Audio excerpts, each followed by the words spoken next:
Ah, Mr. Rivera, how are you doing today, my friend? Lovely. I'm good. I really was glad to see Yeah. Flores speaking with you. Y'all really hit it off wonderfully. I thought that was a brilliant conversation.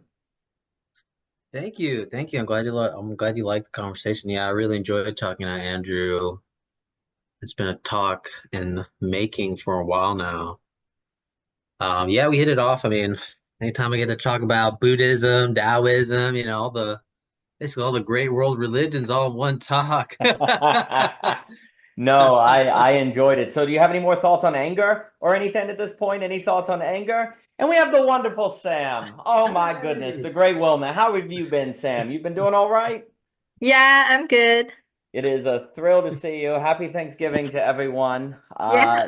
So Yeah, that's too. fun. I was about to ask Javier. He just had a wonderful discussion with Flores, Andrew Flores, who I really like. And y'all were talking a bit about anger and thoughts on anger. I've been doing a lot on Dante. I had a talk with Dimitri and Cleo I really enjoyed on Dante. And then I've been back to the old free will conversation and different things. And, that's always a fun one. But I'm curious if you have any more thoughts or just anything in general on this fine evening. I mean, yeah, the anger question is a good one. I just finished the Dalai Lama's book on anger. Uh, and it's kind of weird I mean, well, it's weird, but in a good way. Like that Buddhism, for example, really likes to go down on the affects a lot. Like they really like to dissect a lot of the affects. And I'm pretty sure you saw in the video when I was talking to Andrew where I was like, maybe I'm just like looking up the wrong Christian books, but like I don't really see too many books on anger and how to approach it in the Christian sense. I know Psalms and Proverbs have some good approaches that you could interpret.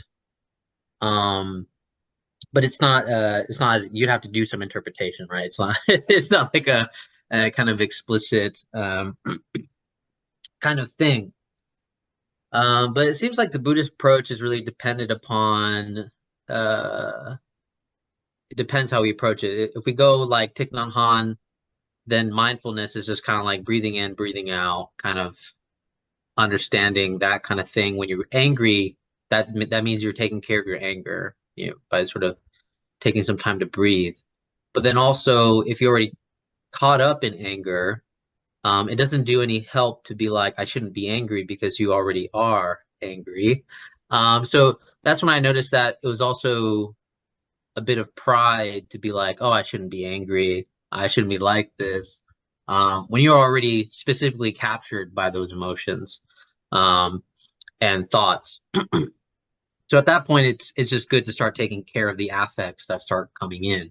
Um, the more philosophical side of the way Buddhism kind of deconstructs anger is its whole philosophy of dependent origination, Hmm. that everything's connected to everything. So one example I drop in the video between Andrew and I is that the Dalai Lama quotes Shantideva from the book was it The Way of the Bodhisattva, um, that if anger is a part of our nature, then getting upset that somebody's angry doesn't make any sense because then that's like getting upset because fire burns you. Um, but then if it's an accident, that's like getting upset because it so happens today that it's raining, right? Sort of just the whims of the world on the weather. So between accident and nature, it still doesn't seem adequate. But then this fundamental idea of dependent origination on anger is that everything is connected to everything else. So there's a sort of theory in Buddhism about like sort of an ignorance that is going on in toto, right? The fact that I have a body, for example, if somebody hits me because they're angry, um, Buddhism would say it's my body that participates in this blame because if I didn't have a body, then I wouldn't need to feel the pain, right? So it's like there's a bunch of causal factors we just don't take into consideration. The object being used, my body, the fact that I feel pain and pleasure. I mean, just all these causal factors that it cannot just be because the person is angry. It's because it's actually anger is the cause of all those actions. The question is, how far along the chain of causation, that's what Buddhism basically argues, um, is it worth to blame someone? Um, and then even the idea of karma is another issue where it's like, actually, it's possible that you got hit because you did something bad in the past, in your past life or whatever. So that also, you can't quite entirely blame them, right? But in fact, it's an opportunity for you to do good in this case, if someone is angry with you. And that's actually a Christian sense too. It's an opportunity to do good. Yeah. But yeah, those are just kind of the Yeah. field of what I've gathered. No, well, I'll just say to start, I think this is a very important issue, and I think one of the reasons there's not many, say, Christian books on anger, I would even say books on anger in general, is because it's such a difficult subject. Because, so what's the difference between anger and bitterness? We see Jesus is slow to anger, but he does get angry, right? With the whip. What about someone? It seems dangerous not to get angry if someone's trying to manipulate you. Seems dangerous not to get angry if someone's doing an injustice. Anger versus hatred, right? I think one of the things, if we are in an age that is more, dare I say, psychological, just to give me a general term because of the loss of givens and belonging again and all that stuff, then emotional intelligence is really important. Okay, well, one of the things I've been thinking more and more about is emotional discernment, which I think is what people mean when they say emotional intelligence. But more and more, I'm wanting to put the emphasis on the discernment. And the reason is because when you say intelligence, it can be too much on the side metaphorically of, I understand, I know what anger is, like intelligence, IQ, right? And it's like, I recognize anger, I recognize sadness. Okay, well, that's good. That's better than not even being willing to recognize it. But how do you discern subtle shades between anger and hatred? Bitterness and hatred. That's a discernment thing. And intelligence can't get you there without discernment, I don't think. I mean, that's always in classic, you have to take that judgment step, right? Not judgmental, but you have to make the discernment between those things. And you know, a good wine taster can't by mere intelligence get to the place where they can tell the difference between wines. They have to taste them and use their body and work very, very hard. And I really do more and more think language like emotional discernment is needed, because otherwise, like on this idea, like you were saying, anger just happens. You know, it just happens. So there's a lot of people today that are saying, yeah, so emotions just happen. You should acknowledge them, right? Like there's a certain acknowledge them. You shouldn't pretend like they're not happening. And Aspasia quite rightly will say that to deny the fact that you're angry isn't right, right? Like when you pretend like you're not angry, that's a repression that can blow you up and you feel guilty for getting angry. And then you enter this psychological spiral. Well, that doesn't seem good. So there is some kind of acknowledgement that's needed, but then the acknowledgement doesn't necessarily get you to the discernment, right? Because how do I know when I'm feeling bitter or angry? Because it does seem, I don't know, push back on this, it does seem you're more responsible for bitterness than anger. Like bitterness seems more, you've meditated on it, you've wrapped it up, you've become vengeful, right? But anger doesn't seem like bitterness. Maybe it is, I don't know. But here's the issue. Like this kind of emotional discernment, because if we just, and then I'll stop, if we take the Christian frame, there's this idea of forgiveness, right? So there's also this idea of, well, we don't need to discern this. We should just forgive. And if you're worried about it, then you're actually trying to get away with being unforgiving. That's the only reason you would care to try to discern differences, is to rationalize, you know, that, you know, one of these is okay and the other isn't, right?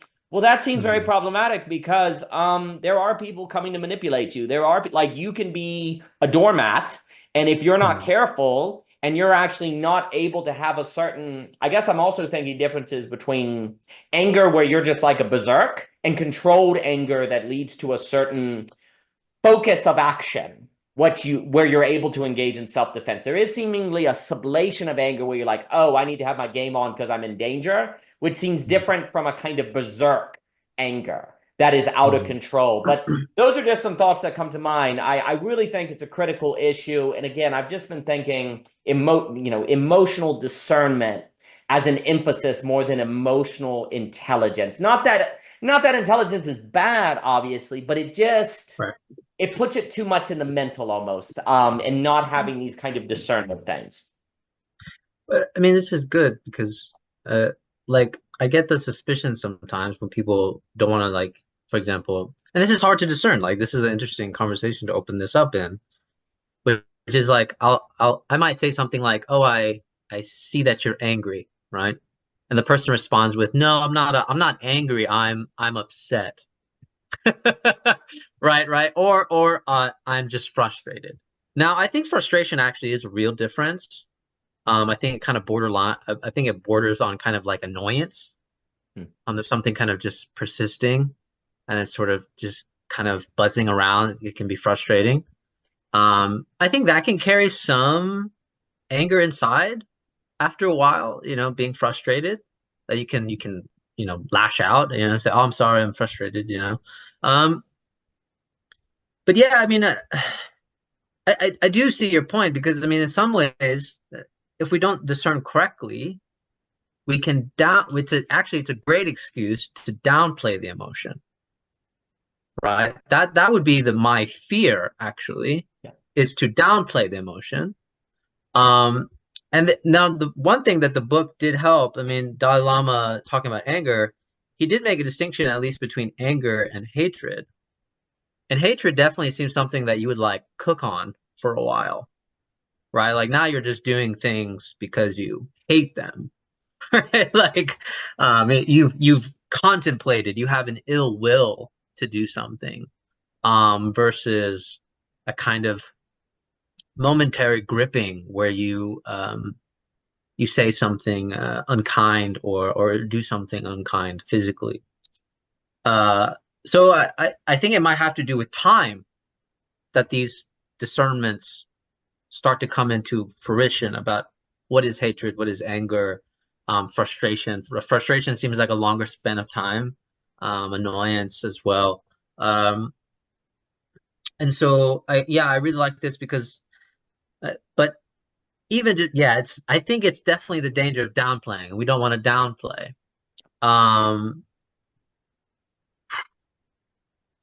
Yeah, I mean, I think, yeah, hatred. They definitely said it's worse than anger. Yeah. In the book. They definitely said hatred was worse.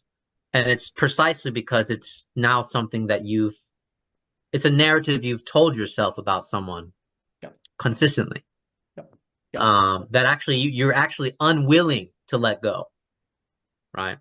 And so a part of the practice is that you're supposed to let go. You're supposed to understand the whole connection and the causation and everything about letting this go.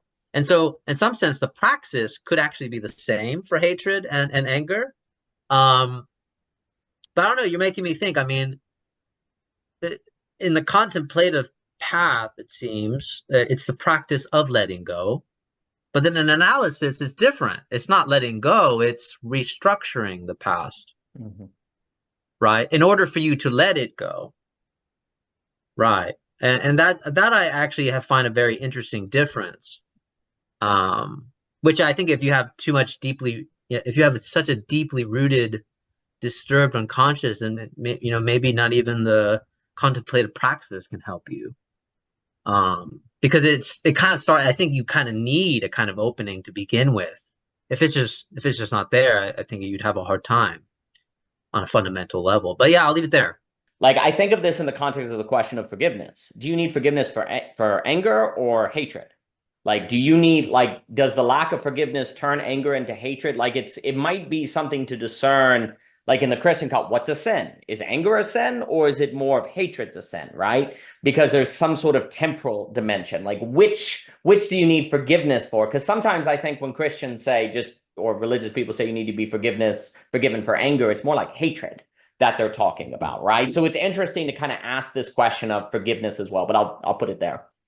I think like anger is I think anger is probably one of the like negative emotional complexes that I've struggled with the most personally. And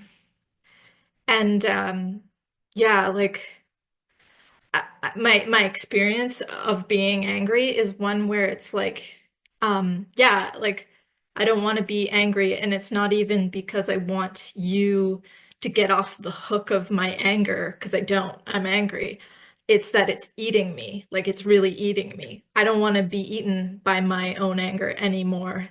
honestly, that's the motivating factor to try and ameliorate the situation 99% of the time. Not even that I want to like give anybody else some peace. It's like quite selfish. Um, and and yet, like I'm hurting myself through anger. And you know, I've struggled so hard with it at times where it's just like it's it's as though, yeah, like this, there's definitely something there between a key distinction between understanding and discernment, because understanding is a little bit too mentalized, too much about the mentalization, and it feel or sorry, yeah, understanding. Whereas like when I'm angry and I'm brewing and I'm bitter or something, I feel like my thought in total is a car, and it's got a lean in the steering wheel, where it's like no matter what I think, no matter what road I drive on, it's just going to lean towards anger, and it'll just take me back to whatever is angering me. And it's like, well, sometimes you need to drive your car. Like you can't just not drive the car. And I found like sort of modalities that were more like cognitive behavioral therapy oriented, which is a very like very mental process, really unhelpful because it it was just like I needed to like take the car off the road, elevate it, and change the axle. I didn't need to just keep driving, you know, like to follow the metaphor. And the things that I have found most successful, and yeah, like I really do feel like anger is a big part of my life. Like, and where I found like, an ability to maybe like take control of it a little bit more. It's kind of like you were saying earlier, Javier, about like letting it go. Like you want to discharge it in some manner. Um, but often that's really elusive. Like I kind of think of like old Reichian research on the difference between anxiety and orgasm, and how he was taking like rudimentary like voltage meters and just like measuring the voltage on just people's skin when they're angry or stressed versus when they're affectionate or orgasming. And he found that when he, over time, and like you were saying, this is also about time. It's like about how it unfolds in time, like the kind of shape of its arc. What he found with orgasm is that it started off the arc of its like voltage life is that it began looking like stress, but it ended differently. It climaxed in discharge, whereas stress just built up and built up and built up, but was never discharged. So it was never let go of. And I feel like anger has a lot of this same um, shape or pattern. And um, what I've found useful has just been like breath work, just like when you can, especially if it's in a guided setting, like I think you have like these eyes on you when it's with a practitioner where they're like watching you do this. So you're like, okay, like I'm feeling lightheaded right now. Probably if I was alone, I wouldn't continue, but you're sort of like guided to continue. And yeah, like you can have the kind of like spasming of your body or like, you know, just like crying or you know, like there's some sort of like climax moment where it kind of gets out of you, and it's like no amount of thinking was ever gonna, you know, do that to your body. And I just think all of these things they ride and they mingle together, not just like your body and your thinking, but also just like the shape of the stories that like they form between you and other people, because often these experiences aren't just yours, they're often shared, they're often an issue that is in dialogue with another person about an issue, and that creates a story between the two of you. And then there's like also like dreams. Like when I was going through all this, I have like a ton of catastrophe dreams, just like my whole world like like uh like earthquakes or like deluge, and it's just like, oh damn, this is all these things, they are they culminate in a form of discernment that is a lot different than an understanding. You know, like it was a dream, but it was a discernment. And if I can just listen, like I kind of get a discernment more so than an understanding. Truly magnificent. No, I find anger the difficult one. I find anger because anger is the one that gets me because it's like daydreaming. You just find it happen. It's this weird thing that you're just in all of a sudden. Like, I don't know if I want to like say this as a declarative statement. I'm not sure. Like other things seem more intentional. Like they require a little bit more intention. Like even something like envy seems like you have to really kind of intend to gaze at the thing and make choices that you can kind of follow the trail of why the envy started. Well, because you were looking at that thing all the time and talking about how much you wanted it. Okay. Like, but there's something, and I'm not sure if I won't go through everything, but there's something about anger that has this daydream quality. And it's kind of different. I guess you could say just someone might say, well, that's like sadness too. Doesn't sadness have a kind of daydream? But I feel like with sadness, it feels more, you kind of feel it coming. There's almost a certain, maybe you're in it. It's more instantaneous to the bad thing. Maybe not. I mean, you can have memories, but the main thing I do think that's very interesting about anger is this, you're there, just there kind of thing to it, right? That doesn't feel conscious. And you're also, I find with anger, there's also an anger about being angry. It's like, it's just here now. Now I'm pissed off that I'm pissed off. Like there's an anger about the fact that you're like having to deal with this anger too, right?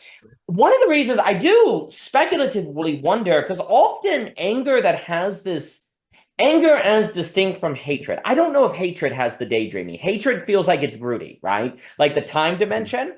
I feel like the emotions, let's just say from a Christian standpoint, or even just a basic ethics standpoint, there are some emotions I don't think there's much debate of, because you're like, the only way you get there is by brooding on it. Like by conscious choice, like hatred. It's like, you only get there by brooding on it. You're a bit more responsible for it. You really should. You're in the wrong with that emotion, right? It's kind of clear cut. But anger is so interesting because it doesn't feel right to say that you're in the wrong to be angry. That doesn't seem correct, right?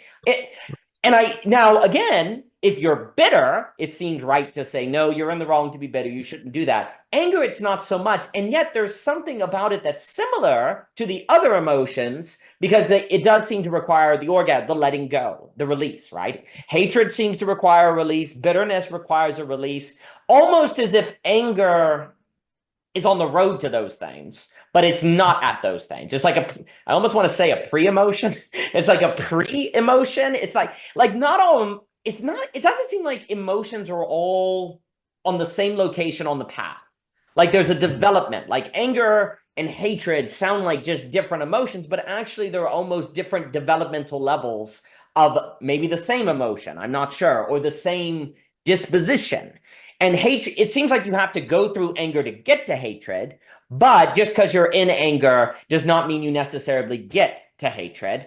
And yet you find yourself at risk of things like hatred because of like daydreaming. You find yourself at risk of these really terrible emotional states because of something that's outside of your control is kind of how it feels like. And I find that just fascinating. And the other thing and I'll just pass it, is the other thing that I wonder sometimes about anger, because I really appreciate what Sam was saying on this idea of like having to work through it or the breath work or looking for the discharge. I wonder if suffering anger is the price of forgiveness or is the price of ethics. Like, like the ethical life only seems possible if we grant that lofty phrase, because you actually pay the price of working through anger versus letting it develop into something like hatred or bitterness. And from a Christian standpoint, again, just to stick with that metaphor, there's always that weird idea that Jesus bears what on the cross? The anger of God, right? Well, isn't Jesus God? So is he bearing his own anger? So like, is Jesus on the cross bearing his own anger and not letting it turn into hatred and wrath that can destroy the world? Because God's anger doesn't seem to be God's wrath. Those seem to be conflated, and that Jesus actually bears his anger precisely so that man can be forgiven. And that does seem to be how it is with human beings. Like when you're facing, you can't just forgive. Like forgiveness costs you. And it seems to cost you the suffering of the anger that you work through. And I'm not necessarily saying repress, because this is, again, where it gets difficult. What's the difference between working through and repressing, right? But the working of anger, the working through anger, the tearing with anger seems to be the cost of forgiveness, or it seems to be the work of forgiveness, or the work of letting go. Because it also seems like this idea that anger has to be let go, and yet feeling anger is almost the working to letting go of anger. Like the suffering of anger is the working to the letting go of anger. Those are some thoughts that, so I'll throw it back. Yeah, I mean, I like what Sam said about the car that has like a lean to it. That definitely that definitely colors my experience with anger. Yeah, you're suffering. That was probably one of the main key points that I took away from the Thich Nhat Hanh book on anger, is he starts a lot of the conversation of just like, you need to tell the person that you're angry with in a kind of very honest fashion that you're suffering, you're angry, and you need help. You need help to understand something.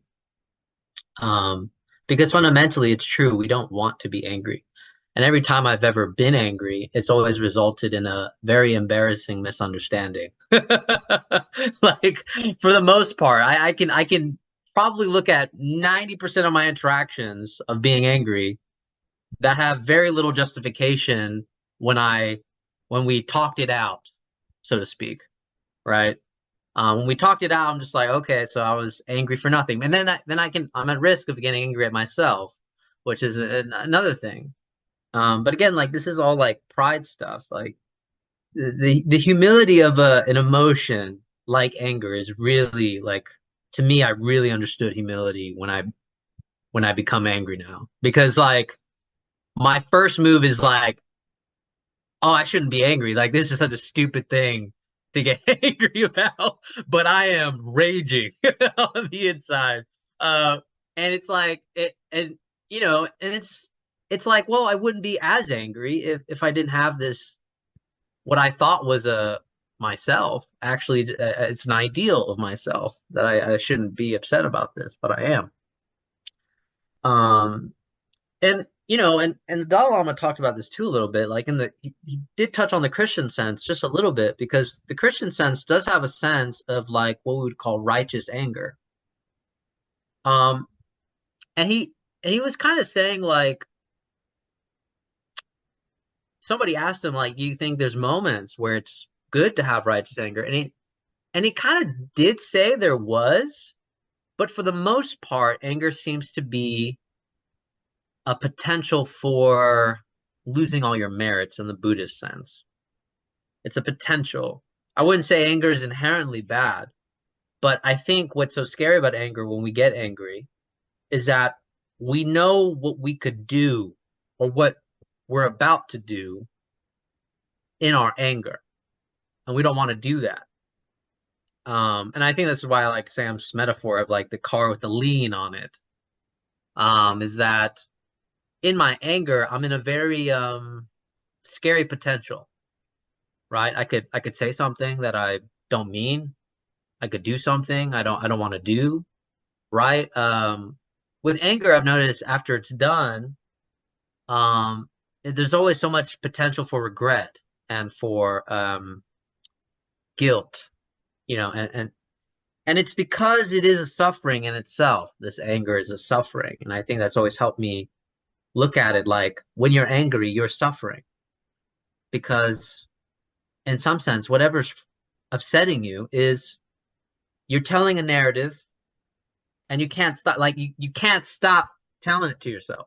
Like, it is what is literally infuriating you, and after that, it's just hard to act normal. It's hard to act like it's okay. It's hard to act like there's any sense of everything going the normal path. So I do believe, and this is funny because when Sam said breath work, um, that's a lot. That's, to me, it seems like that's what helps, like just breath work, breathing. But when you give this advice, I have to preface, it doesn't work when somebody's already angry. You can't be like, all right, just breathe in and out. Like that just only like would infuriate them even more, because you're like, no, you're trying to get rid of my anger, and I don't want you to get rid of my anger, right? So this is actually the trouble that Sam pointed out between like a too cognitive approach and then like an actual praxis, which was my gripe with the Dalai Lama book was that it felt very intellectual to understand anger, which I was like, well, if I'm angry, like I don't know if I'll be able to be willing or as understanding to cognize all those rationalizations in the moment. But in the Thich Nhat Hanh book, it was very practical. It was just like, yeah, when you're angry, like take that moment to yourself, breathe, and be like, kind of like a self-soothing, like say it outside, say it to yourself out loud. I am angry. I am suffering. I feel hurt. Like that really helped me. And then being able to articulate that to the person that upset you. And Thich Nhat Hanh does great. He goes, follow up with like, help me understand because I'm suffering. Help me understand. Like, because if they can help you understand, then maybe you don't need to be angry anymore. Right? But a good chunk of the work that makes the anger go away is one, admitting it. Like really admitting it. Like I never realized how much I didn't admit it. Like I would feel angry, like, and I would know I was angry, but like actually consciously acknowledging that I am angry, and that and I think what deterred that acknowledgement was I kept saying, well, I shouldn't be angry. Right. So yeah, so again, I want to lean on this righteous anger. I think there can be moments of real righteous anger, but I think the danger is we really need to know what this anger is, I think, in a kind of, in order to have a kind of righteous anger, I would say. Because I would say, like the Dalai Lama pointed out, 90% of the time it's not going to be righteous anger. Like, 90% of the time it's not going to be righteous anger. So we probably should hesitate on the side of caution. But yeah, I don't think anger is inherently bad. I just think it's a wound that opens up that you didn't realize was there. It's an agitation. It's a kind of defense, right? You're having a defense. So I think, yeah, I think the potential there is so great for anger because it really can humble you, and then at the same time, it really can show how it can really destroy your own self-ideals. That you are a wounded, very vulnerable, and feeble being, and that's okay, right? Like that's a part of the work. It's like that's okay. It's okay that you're upset. It's completely okay. What's not okay is what you do when you're upset, right? What we might do, and I think that's the potential there that Christianity, like it was my favorite Psalms I quoted to Andrew, which was like the Psalm that says, "If you're disturbed, go to bed and be silent." This idea of like, no, just don't do anything. And I think a lot of anger is actually when we're angry, we shouldn't do anything. And that was actually Thich Nhat Hanh's recommendation in the Book of Anger, is like when you're angry and you really do feel like you're not going to be able to say anything nice, do anything nice, you should most likely don't do anything. like walk away, do breath work, come back later though. And that was the important feature. And like it's something that I noticed, this may be too personal, but something that I actually recommended that me and my girlfriend do, because we'd be having conversations like this. Like when we fight, it's actually funny because like we fight exactly like this, where we're talking normal, but we're saying horrible things. We're like just saying horrible things. Like it's so hurtful. And I was just like, there's a certain point where talking it out doesn't even work anymore.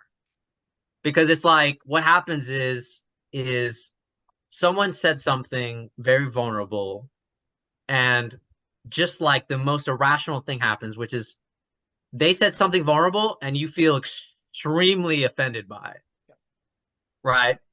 Like it just like instantly triggering, basically, and it's on both of our ends, you know. And it's like, okay, you shared something vulnerable, but that actually kind of made me upset and self-defensive now. So I'm gonna share my vulnerable thing with a slight spice to it, and then it's like it just keeps going down like a cascade of just like we're being vulnerable, but we're also hurting each other at the same time. And then it just becomes like a competition of like who's hurt the most, basically. And at that point, I was just like, you know, I don't think talking it out or talking for hours is even productive anymore if we're just competing with our suffering. So I generally recommended the idea of just like, if one of us is upset, it might be good to just, you know, just be like, hey, you know, I'm going to bow out on this conversation for a bit because I'm upset. And then we can come back when it has resided a little bit, right? Do some breathing work. But like Thich Nhat Hanh recommends, like you do it within 24 hours, right? You don't let it, like you definitely talk within 24 hours, but you just give some space to let it calm down. And I noticed when we did that, it definitely helps because after a while, it at least opens up the receptivity to be like, okay, now that I calmed down a bit, I could actually listen to her story and be like, oh, okay, I understand where this is coming from now. And it's really about what I really notice is that anger is more for me in the relationship sense is it's a blockage. I can't be there for my partner if I'm upset. That's actually the detriment when I look at it. I can't be there, and I can't even be there for myself because I'm upset. So it might be good to take a break from the conversation if I can't even be there for myself and I can't even be there for you in that conversation. So the breathing work is extremely important. Just to take 30 minutes, an hour, whatever, how long you need. Come back within 24 hours, but however long you need to like recenter yourself, essentially. Because yeah, at a certain point, like dialogue is just no longer productive, essentially, because we're both hurting, you know. Delightful. I'll just from so I'm extremely interested in the phenomenology of anger, and I'm extremely interested in the multi-sidedness of it. So also the point where you were saying you find yourself just doing a narrative, I find like dreamlike because you're in a dream and you just assume it, right? There is something about anger that has a dream character to it. And there's something about a dream, it's not technically this, but it feels like a mind-body split almost, right? Where the mind gets away from the body in a way, right? That's what it feels like in anger. It feels like the mind has gotten away from the body, right?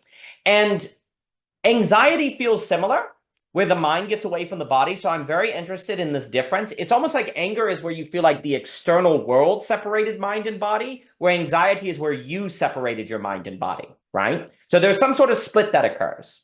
And I'm very interested in this because anger and having this unique dreamlike quality is almost like the subconscious reaction of the body saying, we've lost the mind. We've lost the mind. The mind is it's gone. We got to get it back. Panic, anger, right? And something splits your mind in your body. I almost want to say your agency in your mind. There might be better ways to language this, but there's a feeling that these things have been split. I'm now thinking things that are, where am I? And I can't even bring it back. Something split the mind and body apart. And anger seems to be external in split. Anxiety seems to be in split.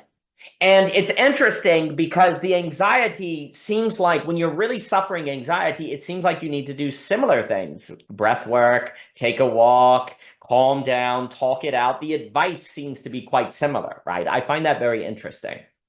There's other things with anger that I find fascinating. So there's also, I think you're right, there's something about telling someone you're angry. But personally, I've seen people use that to manipulate people. They get angry easy and say, I'm angry to control the person so they feel bad, right? I also see an issue where if I say, well, we shouldn't be angry at the Nazis. Oh, you shouldn't? That doesn't seem right. And then, but this is where emotional discernment seems to be a big deal. Because there seems to be the ideas in the mind is like, if you're not, because I'm really interested in the relationship between anger and manipulation, where it seems like if you're not able to get angry, or there's a risk of being manipulatable or passive, right? If there's nothing, let's put it this way, if there's nothing the external world can do to split your mind and body, then you're in the best of all possible worlds, right?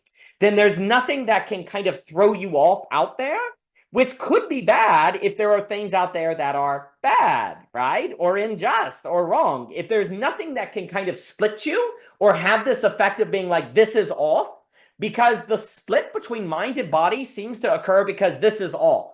This is not right. Something has happened in the world that has split me, and my mind's trying to bring it back together. My mind's trying to see how it fits, right? And I'm stuck in narratives and I don't have the resources or capacities to do it, right? So there's a way in which if there's nothing that makes you angry, that could be bad because you're not able to recognize injustice or wrong or someone manipulating you, right? But then the response of anger doesn't seem right. But the reason why the response of anger doesn't seem right is because it's ineffective. You almost are, it makes it worse, right? And I'm wondering too, if part of the problem is that we conflate anger and self-defense. Like we say, if you, like, you can, acting out of anger, because I am always, and then whoever wants to speak, I'm always interested in the idea of righteous anger. Because Christians will say that, and it seems correct, but I sometimes, not that I disagree with you, I sometimes wonder if it confuses the issue though. Because then it's saying sometimes anger is good. Okay, when? Silence. You're left to figure it out, right? And that's not helpful because you have the same emotional experience, and the same emotional experience does not give itself to you on when it's righteous versus not, right? It's almost like what I want to say is there's anger and then there's game mode, like, or discernment, or like martial arts, basically. Like I did wrestling for so many years. Like when you go on the mat, if you're angry, you actually lose because you're not able to use your technique. You're not thinking, you're acting emotionally, and you lose, right? Now, it depends. If you can hone your anger into your technique and into your fight, you can be a better athlete. But sometimes anger just makes you crazy and you get defeated by someone who has better technique, right? So there's a way in which acting out of anger is simply not a good strategy if you're dealing with someone who's trying to manipulate. Because it's almost like, too, there seems to be differences with anger in a situation of someone trying to manipulate you, anger in a situation faced with evil, anger in a relationship, anger when you're not willing to admit you were wrong. All of these entail the same split between mind and body. Something happened and now I'm trying to get control, but the response seems different, right? So this is where I guess I keep thinking about emotional discernment, because it's like in a relationship, talking about the anger could be best, but in a manipulative situation, talking about the anger might make it worse because the person's simply going to use that. Yeah, you felt anger. Well, you're in the wrong and you need to do what I told you because anger is wrong. They actually use your confession to control you, right? Because they are functioning as someone. So discerning those differences, and then anger and evil may actually disable you from strategically responding to the evil or injustice in a manner to correct it, right? Because that, I guess, is also the question. Does getting angry at an evil, if we, that's loaded language, is getting angry at evil increase the effectiveness or likelihood that you correct the evil, right? Is it actually a good strategy? I think often when people say don't be angry, it's almost like they're trying to say that, but they're also confused on the moral standing of the feeling of anger itself. So all of this stuff kind of gets mixed up. And I think then ultimately people just don't want to talk about it. And so there are no books about it. Nobody writes any books because it's too hard. I mean, you're right. Because I mean, like manipulation, this is a good point, because I think Buddhism helped me discern this, which is generally someone is going to blame you, essentially. Like they're going to use that moment, that vulnerable moment that you're sharing, and they're going to be like, yeah, you're just such a horrible human being, basically, right? They're going to use that moment for your own self-destruction, essentially, right? But I also feel like if someone's doing that, they're also angry as well. Like they're kind of, they have, or they could have hatred. They could have hatred, which is also, I would say, kind of like a more intense, thought out anger, that would need a lot more deconstruction to do.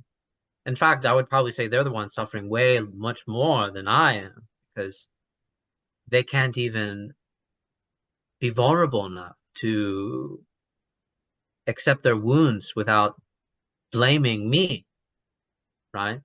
Without looking at their wounds. I mean, I could be at fault. That's fine. That's fair. But what's interesting about being upset about somebody else that was upset was that there's many people I could imagine in my place that actually wouldn't have been upset. So it's actually very telling that there's a wound there, right? That even if they did something wrong, there's a wound there for me. Now, going back to righteous anger, I think this is a good point.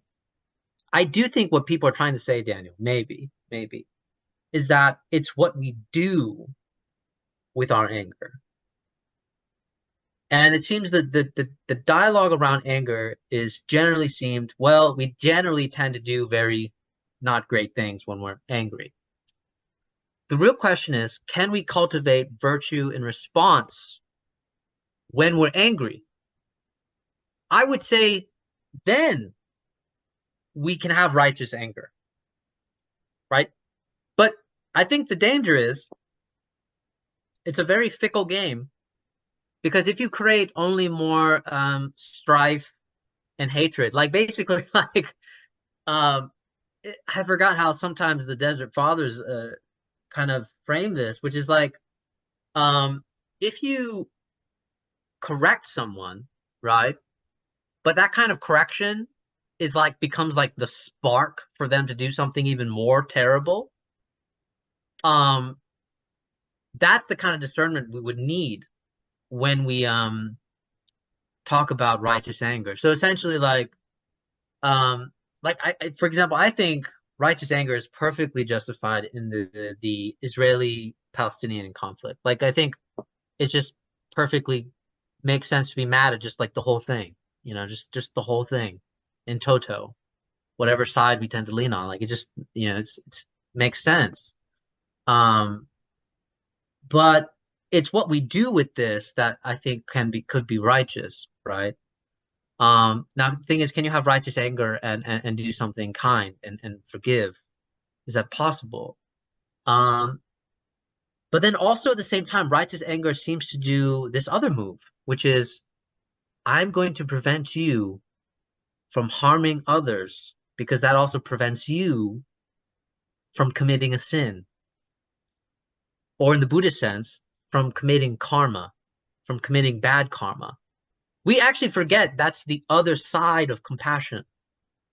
That when we deter others from doing something terrible, it's not that I'm just trying to protect who they may hurt. I'm actually trying to protect them. Because they're about to commit something that is terrible. And that's going to be on them. So broadening our scope of compassion is, I am trying to stop you from doing something terrible. I'm trying to put an end to this, line of destruction that you're on. Because it's, pain goes both ways. It's not generally the people that cause destruction and pain, they're hurting too. So it's to prevent further harm and pain and suffering that, it's on both sides of the equation. And I think it's easy to forget that most times these people are not as heartless as we think. But generally they're so far gone that we need someone to stop them from committing more harm. And in that sense, I think righteous anger can be justified, because it reminds me of kind of like the famous Jesus, like flipping the temples kind of thing, right? But you can look at it compassionately too. Like, I think there's a way that just righteous anger might be compassionate anger. Compassionate anger meaning that I care for you so much that I don't want you to commit this anymore, to commit this sin anymore. It's not just the people that you're hurting. It's what you're doing. You're actually hurting yourself. You're hurting your whole thing. And so, but that's really hard to make that connection, though. I have to admit, it's really hard because most of the time we do react to the direction of the hurt versus the cause. But sometimes it might be helpful to understand that the cause of the hurting, the cause of the destruction is also hurting. And the righteous part of our anger might be to stop them from committing more harm, committing more accumulation of sin and so on. And so um, that's how I look at it. I'll leave it there. I don't know if I'm correct. I think part of the confusion is actually that we're trying to describe um, that these issues are more like the wave function of an atom than the particle nature of an atom. And we're trying to describe these situations the way we would narrate a pool game. And I don't think this is a pool game.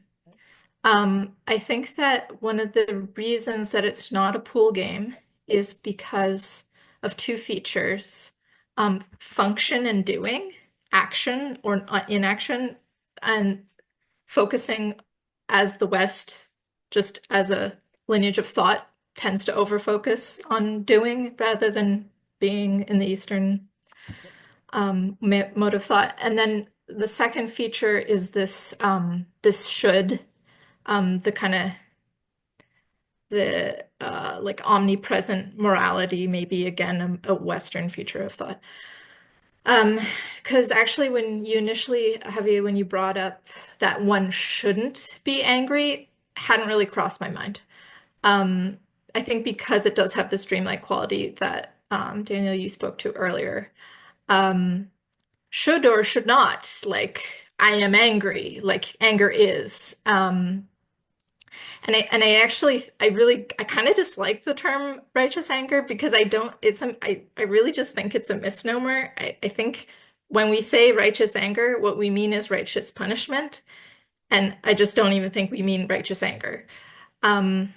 Actually, initially when you were saying like just like with these dynamics between loved ones or evil people, right? Like you have to make some kind of evaluation to determine righteous anger as something different from righteous punishment. You basically have to prove that they're like that you're without sin, so you can cast the first stone, hence it's a pool game, blah blah blah. But like actually, again, like when you think about it not as like you and an antagonist, where, you know, any perspective that we would call I, like we're gonna assume is righteous, right? So I'm angry, so it's righteous anger. Like, but you know, when we actually love the other person more than we love ourselves, which is quite often the case when it comes to anger, as you've identified, Javier, I'm angry at them.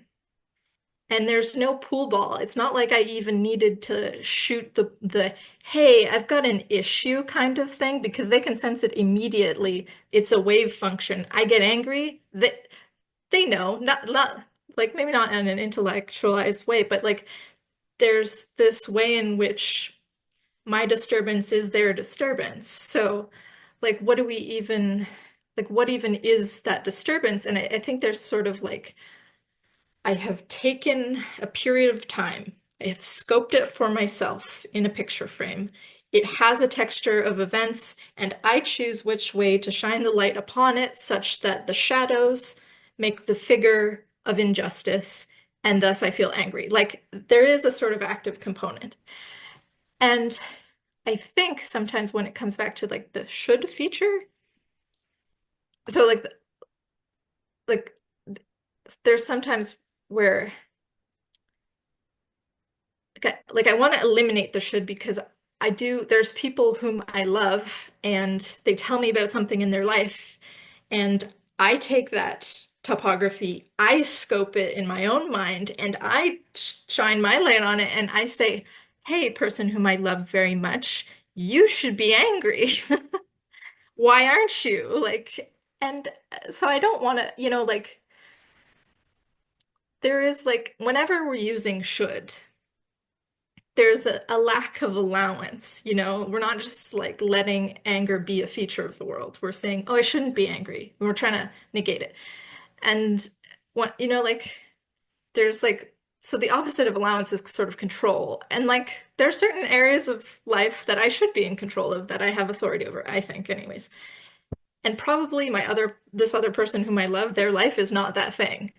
So when I say like, you should be angry, really, I'm trying to get like, I'm saying, hey, shine your light this way. Like, you could look at it this way. I don't even know what that is. It's like, because again, like, if we're not trying to like functionalize this, because I could say something rather than saying you should be angry, I could say you're being mistreated, you should leave that person, or you're being mistreated, you should quit that job, or you're being, you know, blah, blah, blah. Like that's like a function, that's like a doing based, like, like a piece of advice. But when I'm saying you should be angry, and we aren't saying that righteous anger is actually just righteous punishment, we're actually saying that there's something called anger that, you know, is neither good nor bad inherently. It just kind of is like a way of a state. Why do I want them to get into it? Because if we go back to our previous conversation, it's a cost. It's costly. And I actually think that Charles Eisenstein, he has this this idea that we can never really get out of our hearts. There's like an imaginal ideal that sort of haunts us. Like he calls it the world we know we are the better world our hearts know is possible. It kind of hangs in the background of everything we do. Like, you know, like it's only really accessible via the imagination. And I guess when I'm like seeing a friend being mistreated, it's not that I even want them to do any one thing. I want them to determine their own lives. It's just rather that like I think they should be angry because I feel their that scoping mechanism of their thinking about things hasn't, it's not like fencing in all of the things that I think it should be, or like or I want their imagination to tread on paths where actually none of this is a problem. And like and you're not going to get there without the costly work of anger, right? I don't think that like this, like framing our idea about anger into like this rope shape where it's just like tug of war, like this, then the punishment, and then just like all these consecutive acts and functions, always guided by the should of the hole in the pocket. Like it's there, I think there's more to anger. I really don't think that it's like necessarily the same as punishment and what you do when you're angry. I think it's like we have concepts that let us see the world, and anger is like it's like a shape of a certain seeing that without it we can't see beyond that. Like that's really vague, but No, I think what you said was brilliant. I think metaphorically that's spot on. So there's a few things that come to mind. So righteous anger is an interesting phrase because it seems to have truth, but then it doesn't seem to be helpful because everyone's anger happens to be the righteous anger, right? Like they, you know, but there also is this idea from Christianity where Jesus goes into the temple and there's a certain righteous anger. Well, is it righteous? Maybe only God can do righteous anger. Maybe righteous anger only makes sense in the context of the desecration of the sacred, right? You know, maybe it's more like sacred anger or something, but also Jesus is not fuming. He's acting, right? So there's all of these different things. And I think metaphorically it is that, what you're saying, Sam. It is not like a tug of war. Anger is. It's like I anger, you know, it's like isness. It's interesting because, you know, Heidegger talks about moods. Often the I is more of a mood than it is a rational being. Like the mood almost is more is than the individual sometimes. And Michelle, we're talking kind of about the phenomenology of anger and why it's really weird. And like you're in a dream suddenly. And like anger seems to be and nobody writes about it. Like there are very few books because I think it is basically metaphorically beyond what we, especially in the West, can think, because it is more, it's like you're saying in that quantum sense. It is this isness.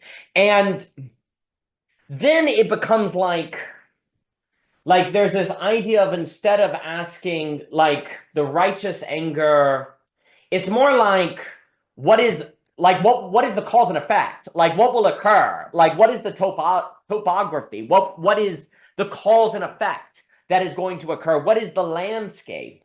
And sometimes, like, does righteous anger get at discernment, right? It almost, some of the issues I have with the language is rightness anger assumes the discernment. You know it's righteous. Like, it's like you have righteous anger, so you've assumed, you've discerned. You've already discerned. When I tell someone my anger is righteous, that means the case is closed. And that always seems to be, well, anti-relational. There's something where you're closing off the relation in that. Because then the question is, why talk about righteous anger and not just righteousness, right? You know, because it's hard to talk about righteousness when you're angry, or, you know, you almost have to talk about righteous anger to kind of try to squeeze it in there or something. But it's what is interesting. And also, I've really come to like Charles Einstein. I was reading the Sacred Economics and the book of Jim Rutt. He's wonderful. I'm really impressed by him, and I love his notion of environmentalism as a kind of stewardship. I like Sand talks about that as well. It's quite beautiful. So there's a way in which anger is a thing you are in. I also wonder, and then I'll give it to Michelle here. Anger also. Maybe anger is not the thing to act on, but it's the opening to receive. Like, if there's anger, like, why does anger have to exist? What does anger do to subjectivity? Maybe it's like, once you're angry, there's an openness.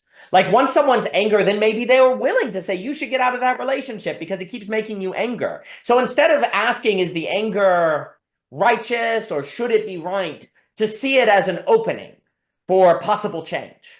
And maybe that's what we like. Anger is the space where the mind and the body, if we keep going with that metaphor, feel a certain split. And that means there's an opening possibility.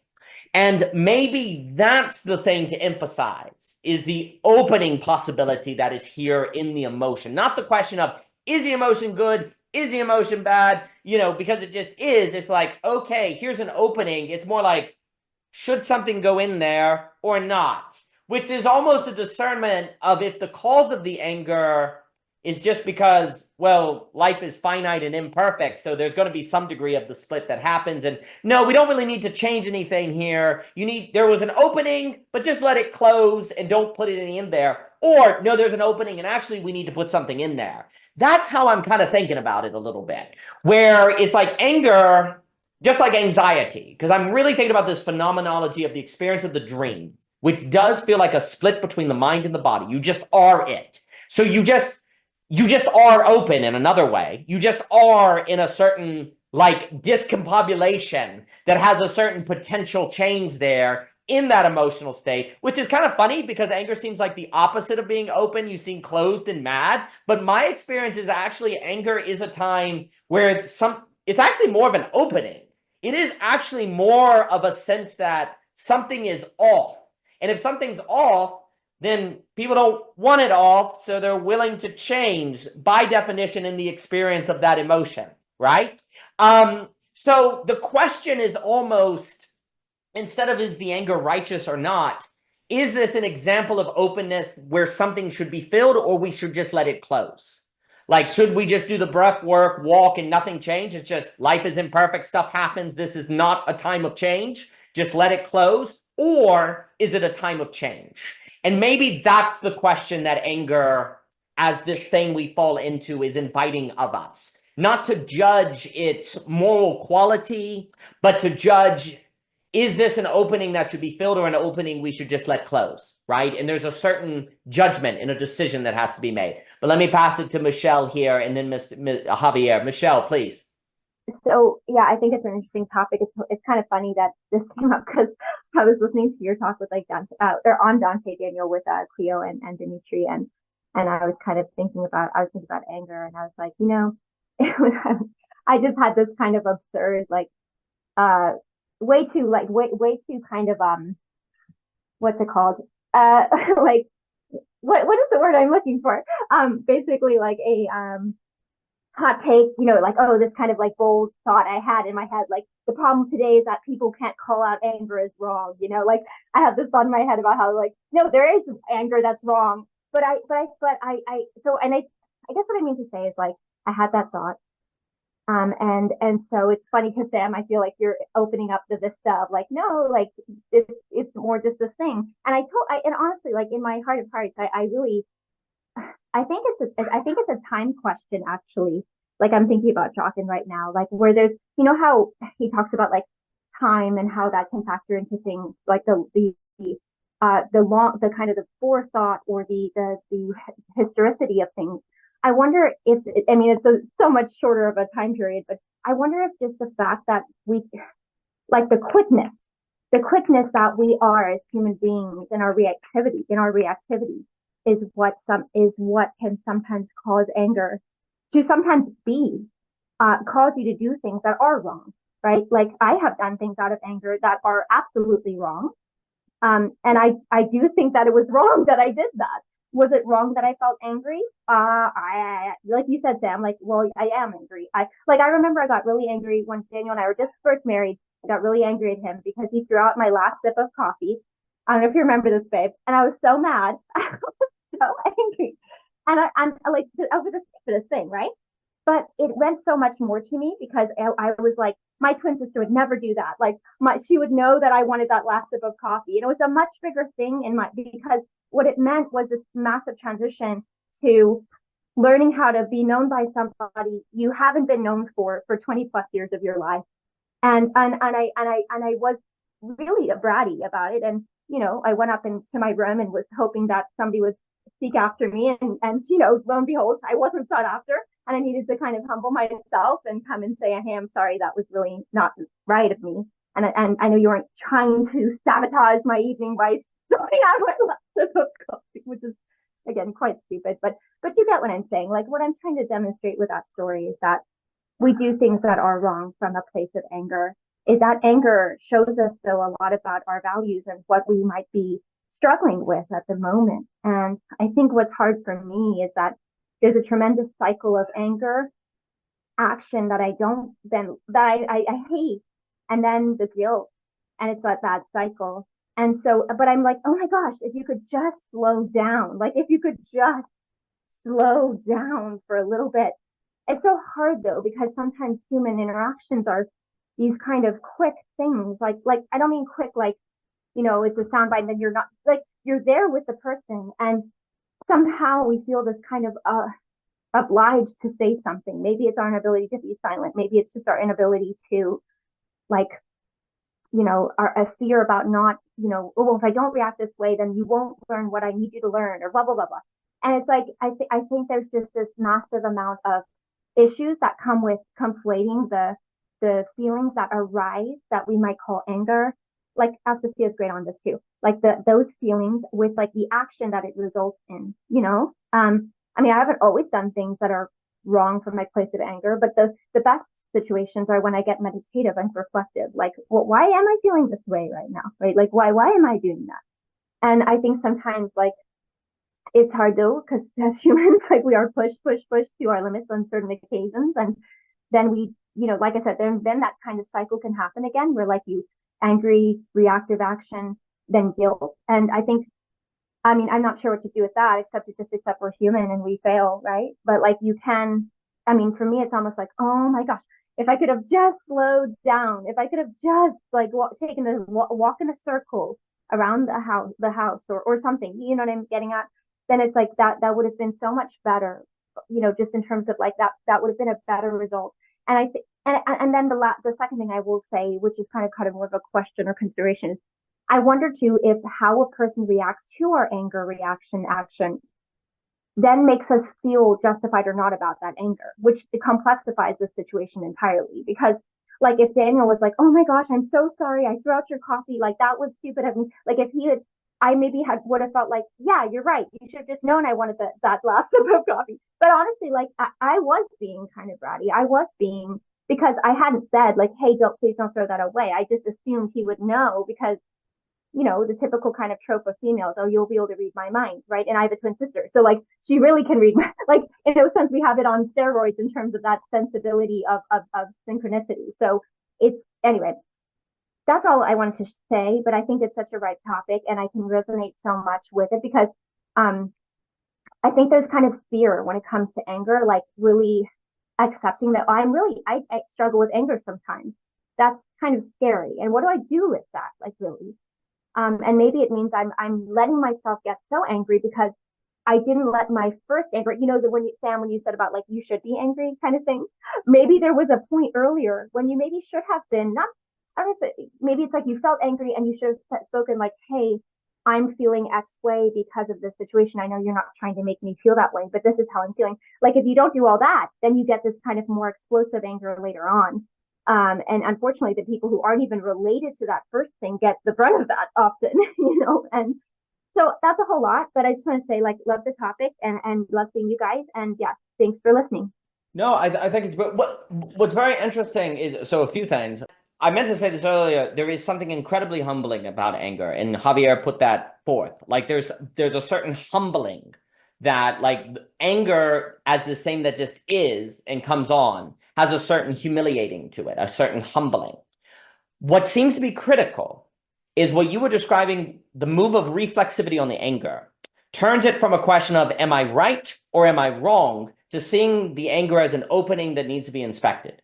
And that seems to be the critical issue. And I suppose any language that has us in the realm of asking, is the anger right or is the anger wrong? Am I justified to be anger or am I not justified to be anger? Almost seems to be just going back and forth in one-sidedness as opposed to acknowledging there's an opening that has occurred. Why did that opening happen? Like, why did the opening occur? Oh, because I'm in a new stage of life and I don't have telepathy anymore. So there was a break where I lost, the mind and body was separated because something happened in the world that didn't match what I was used to, that broke things open. So there's an opening and I'm asking why. And that seems to be the proper response. Like seeing anger as an opening of reflection, basically, but then the talking out the anger is the discussion of that reflection with the partner or with the other person. Like, but you're not talking. There seems to be a difference between talking to figure out who's right to be angry, and talking to unfold what that opening means, why that opening occurred, right? Like why that broke happened. And anger seems to be just the acknowledgement of that opening. And also it's humbling. I think when you say anger is humbling, that's also a kind of opening, right? Because you reflect on it's like, wow, I'm broken open. Wow, I can't even stop myself from being broken open, right? And actually it's interesting too, because if you were never broken open, how would you know what to think? How would you know what to consider? There's a way in which there's a gift in the breaking open, because then you know what you need to think about, right? And what you need to think about is this change in life circumstances or this thing that has happened in the world that has set things apart. And I do wonder, as an aside, I do think that philosophy and anger go together. I do think people that engage in depth more so, I think they have more of this kind of daydreamy anger.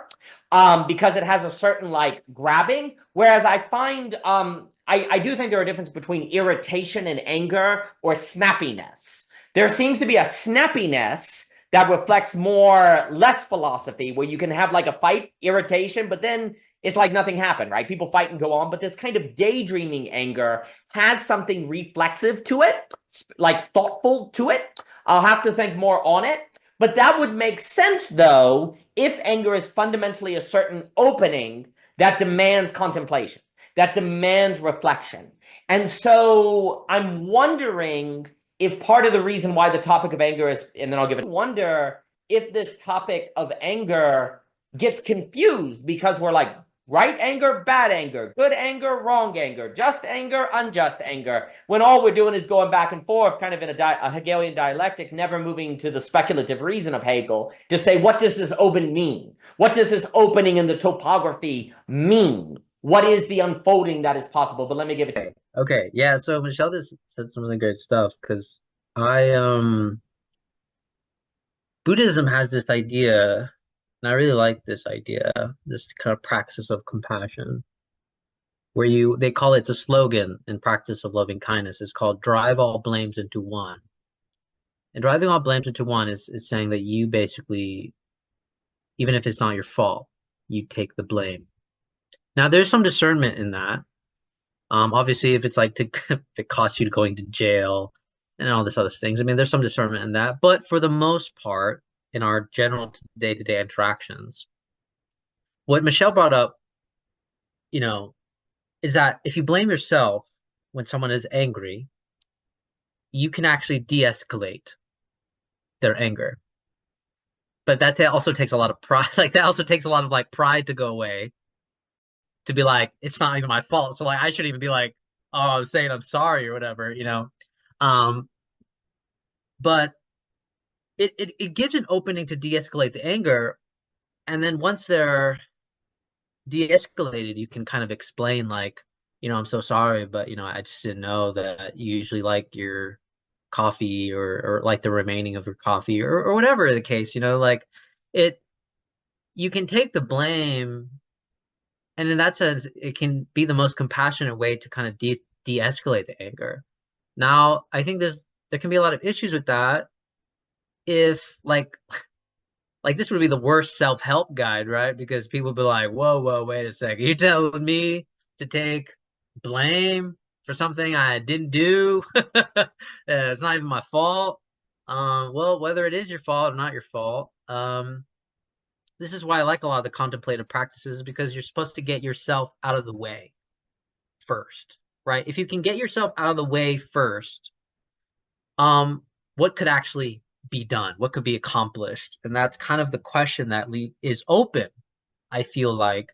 Actually, I think when we're talking about righteous anger, we kind of pointed out self-righteous anger, right? Like this idea of, well, if it's just like end the conversation, then it's like, well, there's nothing to discuss anymore. It's just there's justified punishment, as Sam was pointing out. And this is why I kind of hesitated with the concept of righteous anger, because I was like, well, I feel like we have to be a self-filter first for ourselves before we can even discern what that even is. Because I do think if there is no self-filter, then we run the risk of taking something like righteous anger into self-righteous anger. And it's like becomes like this self-righteous punishment kind of thing that Sam was pointing out. Like, I just want to punish you, essentially. And like even Nietzsche was like against this idea of like punishment, because we're just so morally just like good versus evil, punish. So what would happen if we decided first to become self-filters rather than entertain whether we are correct or wrong about something? Well, if I can slow things down, as Michelle pointed out, I could quickly discover that my anger is just sadness, right? I'm just actually very hurt and I'm very sad for all these reasons, right? Like that actually could be why I'm upset. If we slow things down, we can actually have a conversation where it's not entirely blocking what is wanting to be expressed, right? Not only am I trying to express what hurts me, but also the person that hurt me is trying to explain their side of the situation, But if I'm angry and that colors that whole situation, where I'm like, no, you're trying to manipulate me. No, you're trying to be dishonest. No, I don't like, you always do this. I don't even think you actually mean it. If I'm angry, I might color those interpretations that way, versus if I do use a self-filtering process, well, maybe they could still be that way, right? The problem with anger is that I risk not seeing things as they are until I slow things down. And it's only when I see things as they are, and this is kind of like how the Buddhists explain it, is it's only when I can see things as they are that I can properly make any discernment at all. So if there is I keep wanting to say self-righteous anger. If there is a righteous anger, it has to go through a self-filter, I think. Because if there isn't, then we run the risk of like all the stuff we pointed out earlier, right? it becomes not righteous anger, it becomes self-righteous anger. It becomes just an excuse for punishment, for torture, for more strife, more suffering. It's not even a conversation anymore. So as of right now, the only thing I could think of is we have to become a self-filter, and that would be the opening. That would be the opening for virtue to come in and honesty to come in about what is the actual discernment that we need. Because it does seem like Sam pointed out that when we're angry, we kind of get hijacked a bit. And when we can't see things as they are, then we can't even make the proper discernment to respond. I think that's the fear with anger, actually. It's not even that anger is bad, it's just that I cannot see things as they are, and I lack the discernment to make the moves that I need to make. And again, there's so many things that could be found within that opening, within that slowing down. So many things can be found. So it's very possible that there is no manipulating. There's just sadness and despair being projected as distrust. It could be all sorts of things. But yeah, I'll leave it there.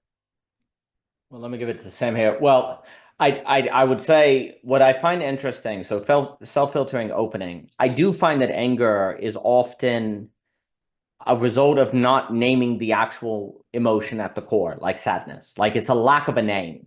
And we know in Judaism, you name to create. So it's almost like anger, if it doesn't name the emotion at its core or the thing, then it can't create itself and it turns into hatred or it like rots, right? So there's this way in which I wonder, though, if righteous anger is a commitment to the right name that then dissolves it. Like, must righteous anger, if that phrase is meaningful at all, be a commitment to its dissolving? Which then would mean that righteous anger can't be something that justifies an action. It has to be the justification of going into the opening to dissolve it. Now, if that's what we mean by righteous anger, anger committed to being right about its own identity, that then dissolves it, well, then that's fine. But my experience is usually punitive when people use that language. And also my experience is people use it. I've just not seen good fruits of it. I've not seen people be able to use that, because actually what I see, and then I'll give to Sam, a lot of counseling, what happens is people say righteous anger, plus I need to tell people I'm mad. So they then just tell everyone that they're mad and they're righteous. And it's a very powerful tool of control, actually, is what I've experienced. They take those two therapeutic pieces of advice of I should tell people when I'm mad and I'm righteously mad. So I need to tell them I'm right and mad. So they really better frickin' change. And so that has been for me a super weapon of very bad consequence. And that's why I have a thinking about the topic in a way where you're not taking those, combining it together, and it's the ultimate weapon of getting people to conform is what I think. But let me give it to Sam here. Sam. Okay, I just wanted to begin by clarifying that it goes without saying that people do terrible things all the time. And also I don't know, also I wasn't sure if this was clear entirely, but I would not put punishment at all in a righteous bucket ever. I just wouldn't. Just for the reasons of like let he who is with it, like who has the authority amongst equal humans to punish, or I mean, that's obviously a huge other topic, but anyways, but yeah, I wanted to, but with that being said, I did want to think about what you had said, Michelle, about like just if only for a thought experiment, like, is there anything, so if we do separate anger from the actions that we choose in anger, but making the distinction between those two things, is there a sense in which this anger as like a state which overtakes us and the dreamlike character and all the things that we've sort of used to outline it, is there a way in which it is actually just like innately unethical? And like I can entertain that idea for sure. Like I think there's like a sense in which if we understand anger as like a breaking open of space, kind of like just like the nodes on a tree, like a branch grows and you get a little leaf node, and it could be another branch, but it doesn't necessarily need to be, but there's an opportunity. And so you ask the question of why, what does this mean? Should it be filled? Should it be left open? Blah, blah, blah. Is there a way in which that expressing as anger and not mere question, like, is there a reason why it has this like these certain qualities of charge that isn't just curiosity, that makes it innately unethical compared to mere curiosity? Um, and I think that like you can't really have anger without some sense of rejection. And like rejection, I guess, is like the opposite of allowance. And allowance is, I believe, a major dimension of love. So I guess I could sort of reason that, and maybe this is a bit like heady, that like if anger is the question why, but with like a lack of allowing, that it's like kind of why without love. And in that way, I guess I could say like, yeah, there's something about that that is like unethical. I mean, my mind kind of wants to say, well, like, okay, we are not all saints. There presumably are saints which are of a different ethical standing in their being or something, or there's at least, you know, Buddhas and Christs who are again of a different like ethical state of being. And presumably they are like omni-allowing and omni-loving, and so they don't experience anger. I mean, there's that story, but I don't know. And so like, yeah, I guess that's how I would construe anger, as innately like just like in and of itself a problem. I just want to like posit, I want to find a way of positing that in a way which is completely divorced from all the disgraceful things we do on a daily basis, right? Like, because that again, it just goes without saying that like often we're like just like being assholes.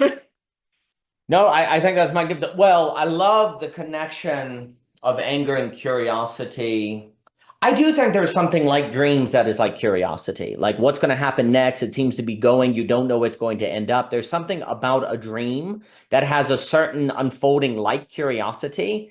Anger seems to be dreamlike, and it is this narrative. Like you're looking for explanation, you're looking for justification. There is something like curiosity in anger.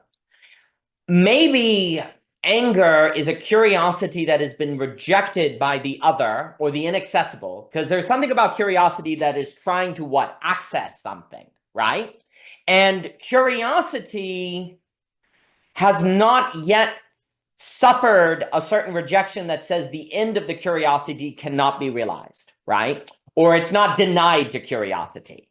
Anger has this, bam, something was denied to me that I don't understand. Now I have to be curious about it. I didn't even want to be curious about it. It's demanding it of me. I'm just in it. And it's a curiosity that has a feeling of trying to reach the end denied of it. And it knows it's denied of it. And you just have to cope. You have to live with the fact it's denied to you.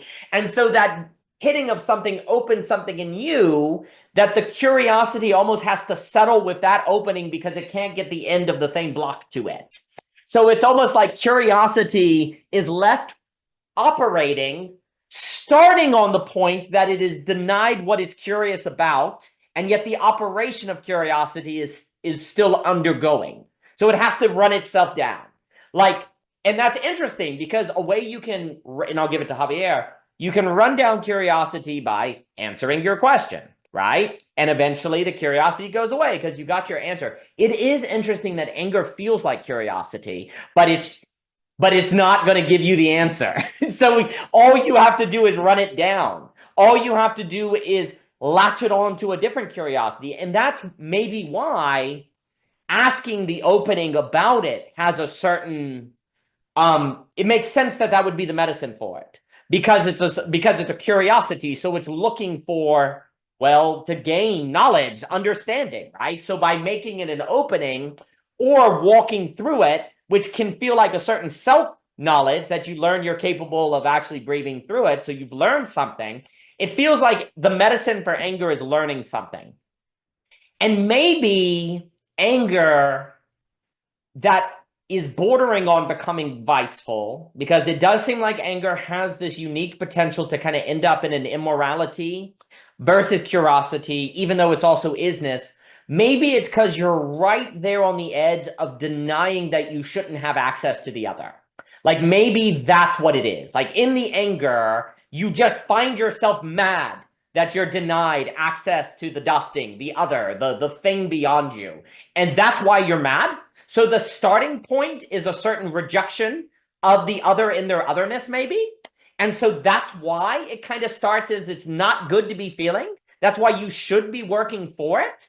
But it seems like you're not entirely in the wrong to be feeling the anger, even if there's something wrong about it, because you're surprised. Because it starts with a surprise. Like it starts with the hit of the other you can't access. So its anger is wrong, but it seems to not be wrong in the same way because it starts on a kind of surprise. So there's a kind of lack of intentionality to it that seems to lower the immoral intensity of it, unless you brood on it.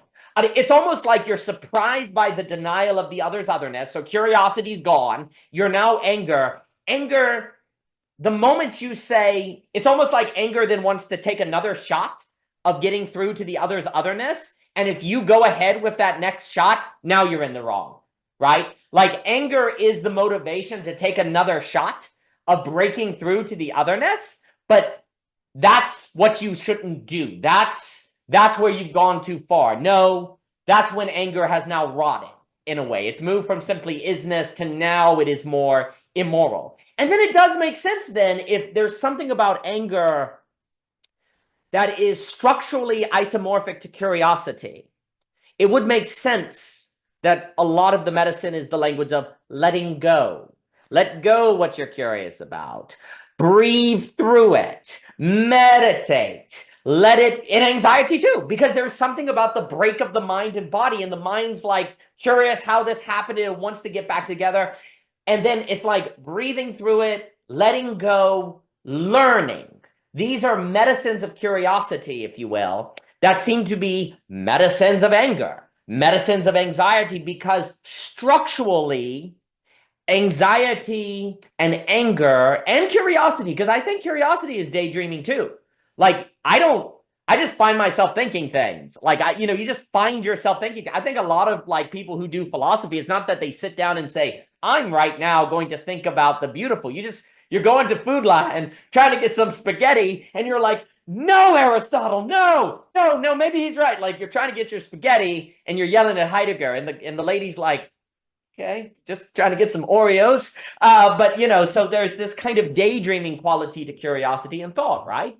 Well, that seems to be isomorphic with anger and anxiety. And so it makes sense that letting go, breathing through, meditating, learning are the proper medicines to it. But what's interesting then is it would make sense that we tend to gravitate toward language of righteousness because it's a counterfeit of right. Right is learning. I'm right. I've learned something. So we want to know who's righteous to learn who is right in the anger, but we're confusing it with an identification of the emotion as versus seeing it as an opening for an alternative learning. We get confused where we're trying to learn who's right in the anger versus learn something in the opening of the anger, which is often the right naming of the emotion.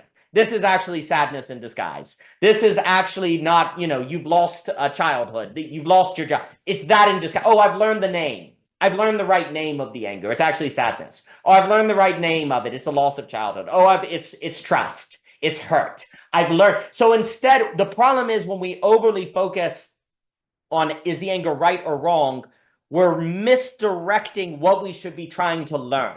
We should be trying to learn the right name of the emotion, or we're trying to learn something in that opening that is meditative. So those are let me pass it to Javier. Javier. Well, like what's really interesting, right? It's like there's like a psychology has hijacked our conversations, right? Where basically way to have control is to always feel valid in your emotions. But there's a distinction though. What I've learned is when people say, well, I'm angry and you should validate me in my anger, is that, well, your anger is never without content. So what does it mean to validate you in your anger, but not support you in the narrative that you're actually describing? That is kind of the fundamental thing that people have a hard time really grappling with, which is like, just because I don't agree with your narrative doesn't mean that I'm not agreeing. Like, I'm not saying that you shouldn't be angry. I'm just saying that I don't think the narrative is entirely correct. Now, that is hard in itself because oftentimes our emotions are not without a narrative. And so when we're saying I should feel validated for my anger, my sadness, or whatever, it's that the raw emotion itself is valid. It's there. It cannot be it cannot be it cannot be deterred away. But the content, though, that is what should be put into question. I have this really personal story because I visited my father in California, where I got really upset because my dad's like in an assisted living. He has Parkinson's. He's like really bad right now, and like he's been getting combative. But one of the main things was, so like my aunt and my uncle were like taking care of them. And one of the things I discovered when I was seeing my dad was like, well, he doesn't really have a lot of clothes. Like the caretakers were telling me like, well, like a lot of the clothes that they've been giving him coming from like volunteer kind of like clothes, you know, they're like donated clothes, you know, and I'm sitting there like, what happened to all this clothes? Because he used to have like an apartment, you know, and so I start getting upset because I'm like, you know, what did my aunt do with all his clothes, essentially? Um, and my girlfriend was, you know, she took the moment to like try to explain to me like, well, you know, a lot of these places, um, they could lose your clothes very easily if they don't have like because you know they're also not just watching your father's clothes, they're watching all these other patients' clothes, and like, you know, like things can happen, they could lose it, they could do all the stuff. And I noticed in that moment I wasn't wanting to be curious about that. Like I wasn't wanting to be curious about that at all. Because there was a part of my anger that just really wanted to be upset with the way the caretakers were treating my father, my uncle, and my aunt. And I caught myself enough, and I didn't know how to phrase this to my girlfriend, where I was like, basically, I said something along the lines of, "I understand you're trying to be helpful, um, but I'm already like hijacked, essentially." like like basically rationalizing it to me at this point is not helping because I'm already there. Like I'm already in it. And she understood that completely. And you know, it's only when I was able to kind of like recenter myself that I could really appreciate my girlfriend's perspective, and it definitely helped. The problem the problem what you could say was maybe the timing of it was just because I was like I'm like already so enmeshed in it that I was just trying to explain like the honest position of mine, which is I was like, I have a lack of curiosity right now. You know, like it's just like I have a lack of curiosity right now. Like I cannot listen to a rational explanation. In fact, it could anger me even more if I don't decenter myself right now. Um, so yeah, so this idea of validating, I think you're right, Daniel. Like maybe what might be a righteous anger would be actually giving it a name, the capacity to dissolve it, in a sense, the real capacity to dissolve it, because it doesn't make sense, it seems, to have an anger where we're kind of hurting people and it's causing more pain and more frustration, and then yet we walk away with a kind of self righteousness about this pain and suffering. In many ways, it seems that the only righteous anger that exists is a righteous anger that kind of takes care of itself, that knows how to take care of itself, compassionately. So, um, without it necessarily being punitive. And again, I agree with Sam. Like I definitely always hesitate on punitive measures because again, like actually I'll be curious what you guys think about this because I've been reading the Bible like a lot lately, and I really love the passages where it says don't judge, right? But then I'm like, that's really weird because we kind of judge like reactively, right? Like that doesn't make any sense. So like what does it actually mean to not judge? Like what does that actually mean? Because God is saying we don't have the right to judge essentially because we've done similar sins or the same sins, right? Or whatever gravity of sins they may be. So like, but I find myself judging, but like what does that actually mean to not judge? Like it can't just mean like I'm just some robot where I have no discernment. And all that I could gather, I'll be curious what you guys think, is that no judgment essentially means a kind of a refraining of acting out the judgment, it seems. A refraining of the acting out of the judgment. I think the judgment's already there, it's happening, but it's you can see a homeless person, but I don't treat them like a lesser human being. I think that might be actually the difference. It's like I may have this inclination, this temptation that this human being is lesser than me, but I choose in that moment to treat them like any other human being. And I think that's what it means to not judge. I could be wrong, but also a part of this conversation, which I've always liked, appreciated from the Buddhist perspective and the Christian perspective, is just like we have a lot of aftercare of ethics that I think we should appreciate, which is forgiveness, compassion. A lot of the verses in the Bible about if you are merciful unto others, God will be merciful to me, right? If you forgive others, God will forgive you. Like, why is that treated so heavily, right? This idea of you need to be a mirror, right? Like if you really want me to be compassionate, this is God, right? Like if you want me to be compassionate to you, why can't you be compassionate to them? You know, like you can't have this asymmetry going on, essentially.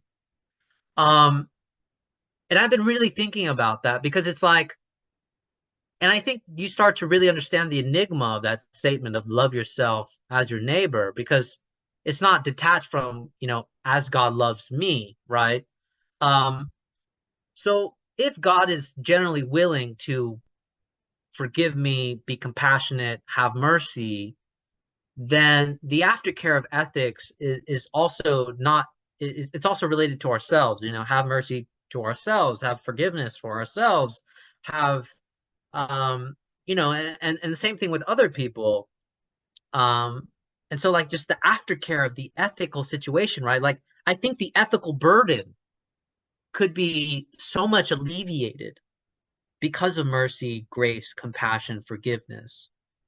I think it can be. Like I don't think we should walk around, and maybe I'm just wrong, but I don't think we should walk around with so much heaviness about like, if I act horrible in this moment, that's it for me.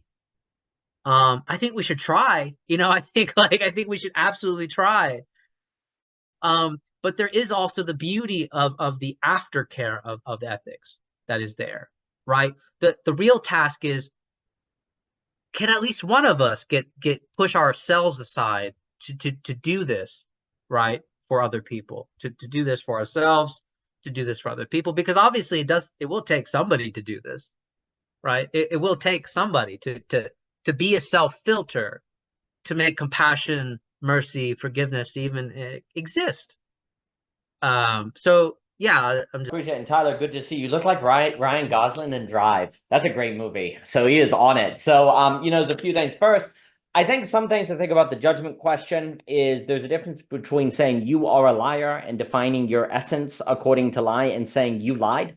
Like you could say judgment versus assessment. Yeah, you lied. It's a fact, but I'm not defining your essence and your essential being as a liar. So do not judge means do not determine the essence of people. It's also tied to do not, like there can be a tendency for human beings to say, those people are going to hell and we're saved. So we're good. We don't have to worry about them because they're going to hell and they're bad. So our civilization doesn't have to deal with those people, because do not judge is actually, and I actually think, honestly, a lot of religious people need this.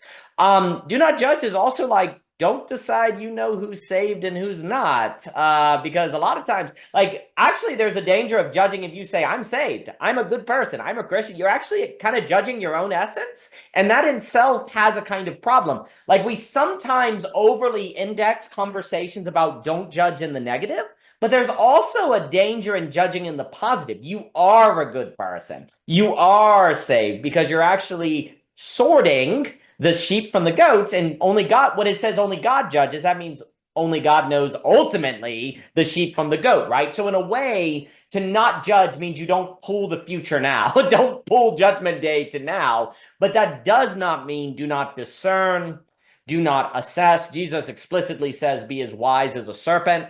That's a key phrase, because a serpent is, it's a weird phrase, but it's also tied to the idea of being very, well, discerning, have street smarts, don't be stupid. Like if that's a bad, like, so many of the parables are like, hey, there's going to be false prophets. Well, if you can't discern at all, you're doomed, because the whole idea is like, hey, there's going to be false prophets, test them. If you don't see the fruit of the Spirit, they're probably a false prophet. Well, that all has to be discernment, right? Like, but the idea is you shouldn't judge a false prophet, because even a false prophet could be redeemed, right? So you need to discern false prophets, or discern trickery, or discern bad things. But then even once you discern this person is doing something bad, even then you don't step to assuming their final judgment day. Because that's actually where civilizations get in huge trouble, where they accurately discern these people did something wrong and they're right, but then take the extra step of saying, well, from here on out, it's okay to excommunicate them and exile from the society because we know they're going to hell. We know they're the bad guys. We know they're damned. See how there's two steps there, where the temptation is to discern these people did something bad, so we know their destiny. That's what not judging means. Just discern the bad, but never, ever, ever take the step of therefore knowing their destiny. Because that's what we as human beings actually want to do. Because the reason is, if I discern you did something bad, if I could then say, therefore, I never have to deal with you, that's exactly what I'll do. Because I don't like you. You did something bad. I'd love it if I could therefore take the step of saying, I am therefore righteous to never interact with you again because you're damned, right? You see how judgment makes me okay never to relate to that person again. Whereas discernment means I discern they did something bad, but actually the fact that I can discern they did something bad makes the potential compassion all the greater. Like the ability to discern finitude and your own fact that you suck is actually the grounds for greater compassion. So if you go too far, here's the problem. The irony, if you conflate judgment and discernment, you actually remove the possibility for greater compassion, because you actually cannot discern, well, the fact that people suck, the fact that people, like, you see this, and actually what ends up happening, that happens in Christian communities all the time. No one is allowed to actually discern the fact that people make mistakes. And so everyone is like this fragile kind of melodramatic smile, pretend like there's nothing wrong. And actually compassion there can never get any depth, because it is the compassion of maintaining a fragile situation, because no one's allowed to discern, or you even feel guilty to look at something bad. Even if you mentally in your head say, I think that was wrong. Oh no, I'm not supposed to think that. It's like the anger thing, right? Like a lot of religious people say, I shouldn't even think that was wrong because that's judgmental. And so then they go into, they go nuts, or they're miserable. No, actually the clear discernment of wrongness is to clearly identify the game in which compassion is possible at a greater depth. Like it's truly like it's when you really, really get, when Jesus says people are sinners, the day when you really believe that and really get what that means, that's when real love can begin. Like the day when you really in your bones get, wait a minute, we suck. Yes, now we can begin. But if you're never allowed to take that step because you're not even allowed to think that because you think it's judgmental, you can never have that breakthrough. you can never have that movement to sainthood in a real sense. So I think it's really important to get that distinction. I'll pass it to Sam and Javier, and then if anyone has final things. I'm so glad we could talk about the phenomenology of anger before Thanksgiving. It feels so perfect, because how can you have a Thanksgiving unless you go through the phenomenology of anger? It's really great here in the States. I also think, too, something I think about, righteous anger, I guess I think about righteous focus instead of righteous anger, because I think that's kind of what people want to get at. Like, when you're like, hey, there's an injustice in the world, shouldn't you have righteous anger toward it? I think you should say you have righteous focus toward it, as in get rid of it. Like, righteous anger just confuses it, right? Like, you get into that game of judging and trying to learn, is the anger righteous or not? I think the reason why the phrase righteous anger gets defended publicly differently from how we discuss it here is because people are afraid that you're going to be passive of evil, right? And that also, though, is another reason why people get upset on the idea of don't judge, because they're like, are you saying that we shouldn't call evil? And if you're not able to discern the difference between judgment and discernment, you can't square that circle. Likewise, if you can't say no, to go against, to warn about the language of righteous anger is precisely so we can be more precise on righteous focus, or like self-defense, like mental awareness and kind of being wise as a serpent, precisely to make sure that those bad things don't spread and get worse and worse, right? Our minds are more shaped than our language than we want to admit, or than maybe we can ever say. And so, like, again, I completely understand what people mean by the language of righteous anger, and this idea of anger as something with an isomorphic structure to curiosity that is seeking its right name so it can dissolve itself in learning what emotion is actually at the core of it. And thus there's a creative act, and thus there's a certain journey of the subject to a certain different quality. That is perfectly fine, because there is something about anger that's seeking to learn something. It's denied something it wants to know. It is denied, and the question is how to direct that. And directing it toward its own name, like Adam in the garden, or in Judaism, naming the essence to know, so that it actually can identify itself, have a proper sense of the landscape, and then the subject can operate accordingly, seems to be the proper way to understand what we're getting at on, like, righteous anger is the directionality of anger toward its right naming of itself or something, of which it entails seeing itself as an opening for that contemplation. But it is a contemplation that starts with the surprise of the denial of the das Ding or the other. It starts with a certain surprise that is seeking that medication, if you will, which makes it distinct in its quality from just normal curiosity, where you don't start with a denial, you just find yourself daydreaming about a subject. So there's a different quality there, even there's a different isomorphic structure. But let me pass it to Sam and then back to Javier. Sam, please.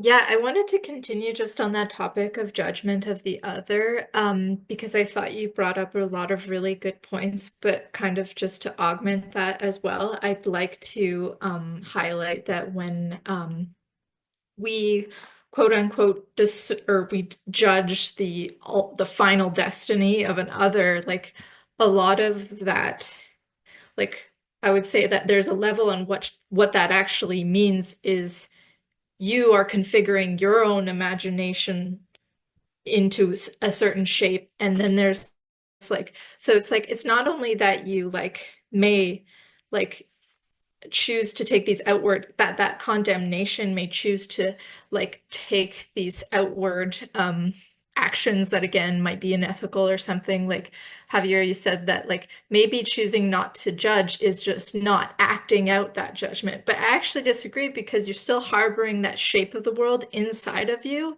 and that like actually kind of what I've noticed is that I think I have like an inverted relationship to a lot of these feelings that you guys seem to have, like whereas I bottle anger and I don't act it out, and I become very silent and I don't do anything.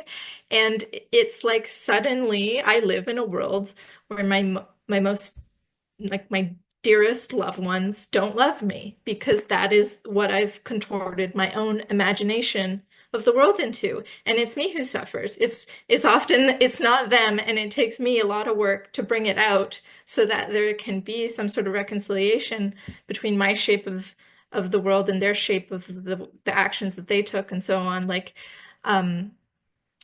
And rather than like, this tit for tat thing, it's like, like or anybody who's, judging a homeless person or something, where or some other religious counter-religious movement to your own or something, like you're fated to live in the world where there's like irreconcilable, irredeemable evil that um could never be righted, but it is sort of like it is the very healing fiction of of Jesus and of most religions, that actually there is a mercy greater than any evil we can like conceive, that we can, our imaginations can condemn as existing. And I think actually just in noticing this difference between like anger, it seems, we've kind of been building up this little thesis over the discussion, which is that, and you sort of recapitulated that, Daniel, just a moment ago. It's isomorphic to curiosity. It seeks its right name. It tries to take the subject through this journey to a new learning. I think maybe some things that I'd like to like kind of add on to that picture of this thesis, like this idea that we're building, is that like perhaps there's a way in which it needs to be released in these bodily practices such as breathwork and stuff, is because there's it's sort of like a lightning bolt. We feel it happens to us. Suddenly we're in a dream. It's the lean on the vehicle of thinking. Maybe it's like when an other, through their rejection or something, it communicates the question of why in this rejective, non-allowing character to the subconscious first, to the body first, and it comes out as feeling. And so there's this bridge, this connection that needs to be made through the cost of the process of anger, which is where there's the subconscious and the conscious thinking can come, the conscious thinking can feel agitated enough to bother to ask the right questions to come to the learning.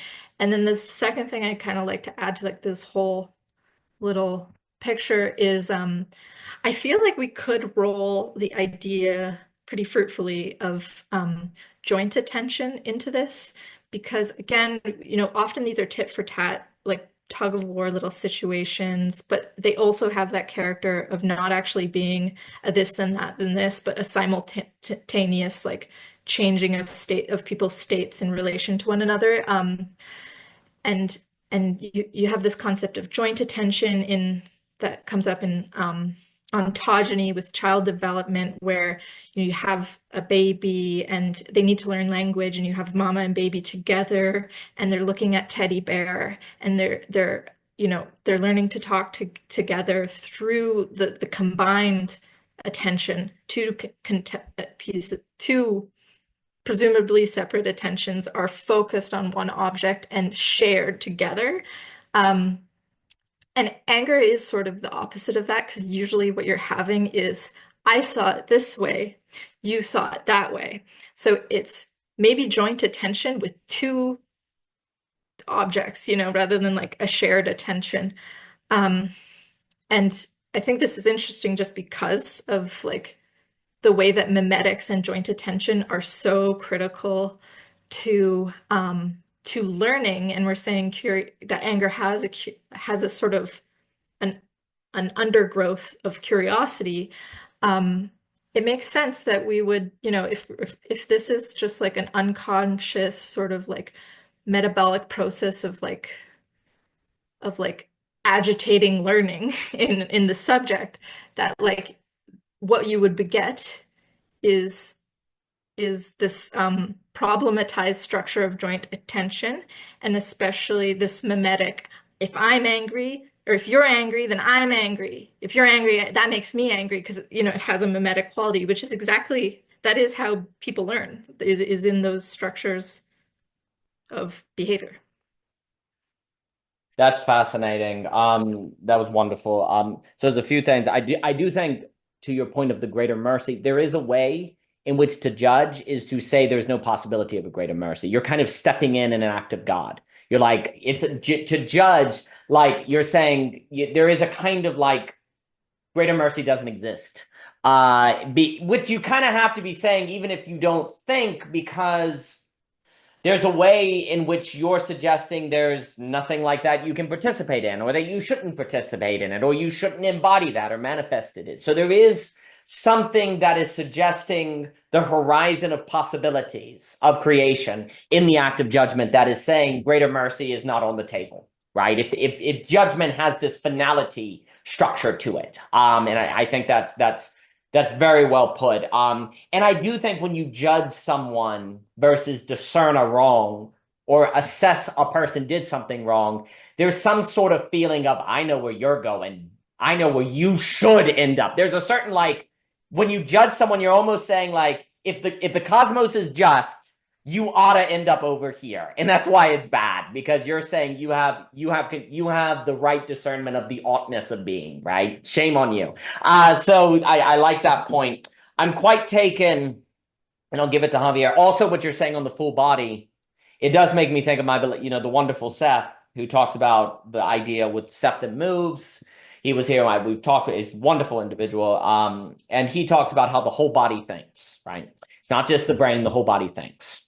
This is quite important because although we experience perhaps anger as mental, the mental narrative, and that is the primary conscious experience of an emotion, the emotion actually is probably throughout the entire body. So it would make sense that there are also breathing practices and walking. It does seem that that emotions bring with them entire bodily practices, right? And if the whole body thinks, that makes sense. And I was just thinking about that on the question of like free will, because even if it is the case that conscious intention is not always free, you could, if your body has some degree of energy creation that is not reducible to external forces, that even if it's not found in conscious awareness, actually you could still have some degree of self-determination. And I've actually become increasingly more, without getting into the free will debate, because why not on this day, but we won't. I've increasingly become more, I've come to really like the language of self-determination almost more than freedom, because we don't escape determination, but we can self-determine our determination. There is determinations of which are not reducible to other determinations, and so there's a self-determination that the body thinks. But the point is, the whole body thinks, therefore the whole body feels, and therefore if it's a question of how to deal with emotion or love, I mean, it like if someone talked about being in love, but never did anything to like hold the other person's hand or hug them, you would question their emotion, right? There's almost a way in which we don't believe in emotions that don't have a bodily picture. So why would we not think that the whole body has to feel and go through practices to work through emotions, right? I think the point you said there on joint attention is fascinating. There is something about anger that it's like joint attention was lost. It feels like the social intelligibility was broke. The social was broke. I'm locked in. We don't share the same social sphere. We don't say the field was broke. Jacob will talk about the field. The field was broke, right? So we've lost social intelligibility. We were supposed to be having joint attention, but we don't. And that's what was lost that we're trying to find and learn how it was lost and learn how to get back.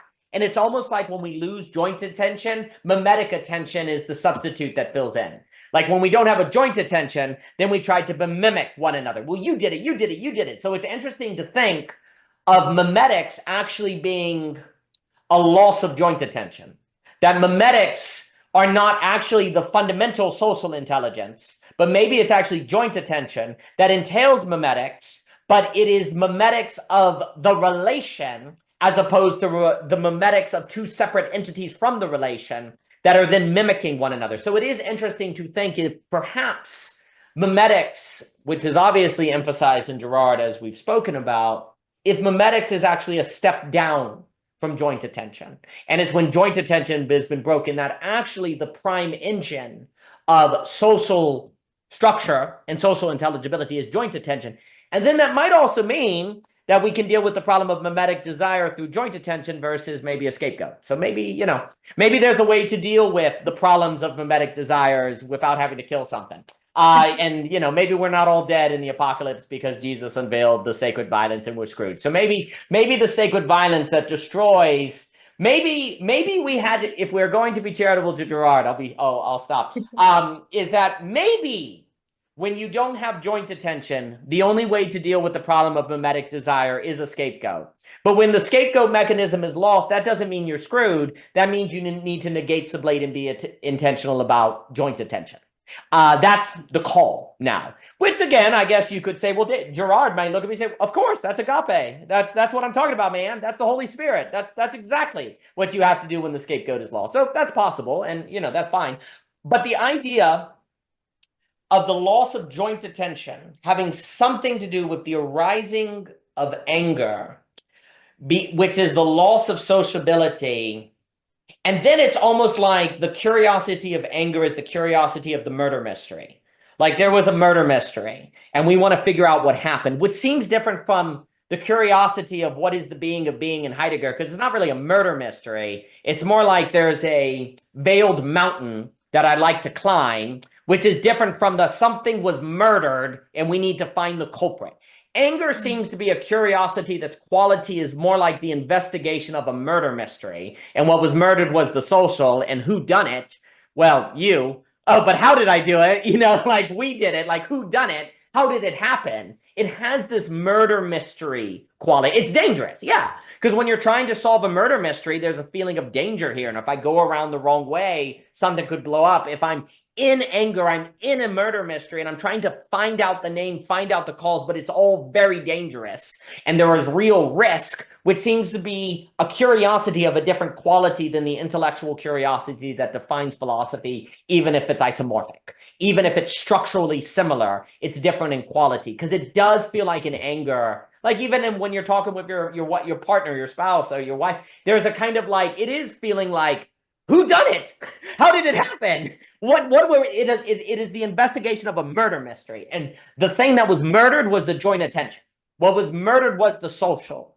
And we want to figure out who killed the social and why the social died. And so it's a murder mystery of the murder of the social. And if we can't solve it, we fall back into mimetics. And then it would kind of make sense that you need a scapegoat because you need like a sacrificial murder to make up for the murder you can't solve. So there's something about that. But let me pass it to Mr. Javier Rivera. Mr. Rivera. Yeah, I mean this is what I meant like by self-filter, like this contemplative practices, right? This breathing work. You're not just doing the breathing work for yourself. You are, but also you're doing it there because you can't also be there for yourself, and you can't be there for the person that is like that, the person that angered you, right? Or maybe you're both angry. Whatever the case may be, it really is like a social thing. And so people have a hesitancy sometimes with like doing some of these practices because it's like, oh, well, like I think I've had multiple conversations with my girlfriend about this because she raised the issue of like, well, I feel like we're not being like, basically she felt like it's like, I'm just trying to do this by myself. And then she has no like actual participation in the process, right? And that can definitely be the risk, but it's all about the relation to this, right? If I look at it in the sense of like, if I look at this practice like, oh, it's always on me to do my practice and like be calm and like, like take care of my anger, it's like, well, that's kind of ridiculous because, and it's kind of like what Sam said with the refraining, but like I have just a slight pushback on the refraining. It's just like, so what's the difference? And I've been really pressing on this question for myself for a really long time. So what's the difference between letting go and repression? Here's my provisional answer, but I'm open to where it might fall through. My provisional answer is you have to be honest where you're actually at, I'd say. Because if you're not, right, if you say, well, like in my example, like I shouldn't judge homeless people, but I find myself judging, well, I can look at it in the sense of like, this refraining can be like, this refraining can actually be a reminder of my humility, right? I still have a lot of work to do, right? But if I don't look at that as like as an opportunity for compassion and on myself and like understanding of just like, look, like I'm not perfect. I have these judgments. I have these behaviors. And once you acknowledge those, like it's easy to swallow. But if you're having a refraining of like, it's almost like a refusal, like I shouldn't judge, but I am judging. I am refraining, but I shouldn't judge. Then this kind of builds up a tension of an idealistic ego that is actually not actually cannot actually be embodied. Like you're not there yet, so to speak. Or I don't even like the word there yet. It's just more like, what's the honest assessment of the situation? The honest assessment of the situation is your ideal is just not true. You are judging, and then and then you can take this as an opportunity to have compassion and let go, so to speak, right? Because it can also be an opportunity of being like, I really like the practice of Buddhist compassion because it makes a lot of sense to me. It's called Tonglen. Tonglen is basically you start off with an individual frustration, an individual emotion that you're struggling with. So it's like all these people that are encountering self-hatred because they're incapable of giving compassion. So you try to give yourself self-love in that compassion meditation. And then what's interesting about the practice is then you widen it up. And then you try to imagine all the people like you struggling also with their self-hatred and self-judgment, and you give compassion to them, right? And a part of the breathing in process is you breathe in actually the negativity. You bring in all their negativity, all their pain, all the people that suffer just like you or think just like you and don't have self-love and they just have self-hatred and harsh judgment and feel like they can't give compassion. And so you take all that in and then you breathe that out, and it's supposed to be like, they describe it as like light, forgiveness, compassion, love. So this is why I had to take an honest look at myself in the sense of like, I think the reason why it's hard to discern between repression and letting go is because it takes a really brutal honesty about where one actually is in the journey towards this process, right? If you're not being honest, then I can probably guarantee you're on your quick way to repression. You're very on your quick way to repression. And so, the last thing I didn't get to talk about was this idea of venting. The book actually, Thich Nhat Hanh actually talks about why venting is bad. And the reason why venting is bad, and I actually encountered this with my partner, is there's a certain point where talking it out just exhausts itself. And you think the anger is resolved, but actually it's just like, this is how connected to the body you are. You're just tired. Like, you're like, is there anything you have to say? You're like, no, like, I think I said everything I need to say. But actually what you've done is you've just completely exhausted yourselves from the anger. And it makes you believe that actually it's not there. But I can bet you anything, the moment you wake up, and if they do something similar again, you'll be like, I'm on, baby. Like, it's good to go. So there is a risk with ventilation where people think it's just good to vent. And I also wanted to talk about what the mimetics that Sam was talking about, which was like, I'm really skeptical about the mimetic friend that just wants to hype you up, right? Like, yeah, be angry. They suck. I think there's, I don't know. Like, I don't know if it's like ever, I don't know. I don't know if it's like an okay thing sometimes. I don't know because I think if it only hypes up your friend to like be more angry versus like, I think when people actually say, I just want you to be there for me and listen to me, I think they take that as, I think some people mistake that as like, let me hype you up and like increase your anger and sadness and frustration. Like, I think we take that as a way of saying of being there for someone. versus like I think there's a way of being there without necessarily like hyping them up or like justifying them or anything. Because I mean, I think at the end of the day, they just want to say what is hurting them, and they just want somebody to listen because obviously there's nobody else that's willing to listen or nobody else that's they feel confident to confide their trust in. So I do feel hesitant about people that use kind of mimetic friends or mimetic sociability to like I mean you see this like all the time, right? Like the wives complaining at work about their husbands or whatever, right? Like and they're just like riling each other up, you know, they're like, yeah, men suck, like men are horrible. And they think like this is actually like a healing process for them. But like it's not. Like it's not a healing process at all.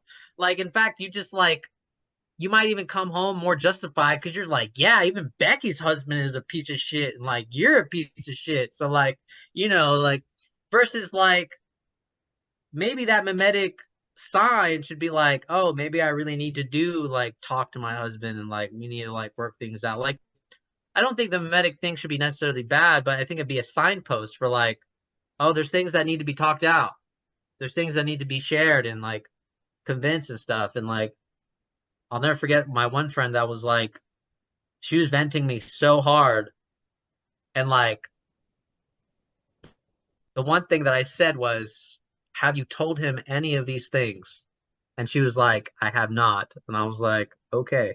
I was like, okay.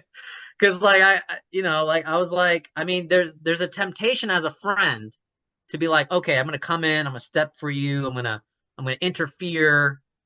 But I mean, I really hesitate, and this is how I feel about personal relationships too. The more that we can self-filter and have joint attention, like Sam was talking about, the less prescriptions we can have for each other in our relationships. Like I am like so adamant, and like I tell my partner all this all the time when she's like, so what should we do? And I was like, I think what we should do is not give any prescriptions yet. Like we should postpone prescriptions for each other as much as possible. Like as much as possible. Because I don't want to be in a relationship 20 years and we have a fucking just like Christmas list of things that we're not allowed to do. Right? You can't make a joke because I'm sensitive to that joke. You can't do the dishes this way because I hate it when you do the dishes this way. Like it I think we could get to a proper discernment of prescriptions if we actually can talk it out in a joint attention type of way, not a mimetic way, but a joint attention way. And like that's the part that I feel very adamant on because I feel like I really believe that I should love someone as they are.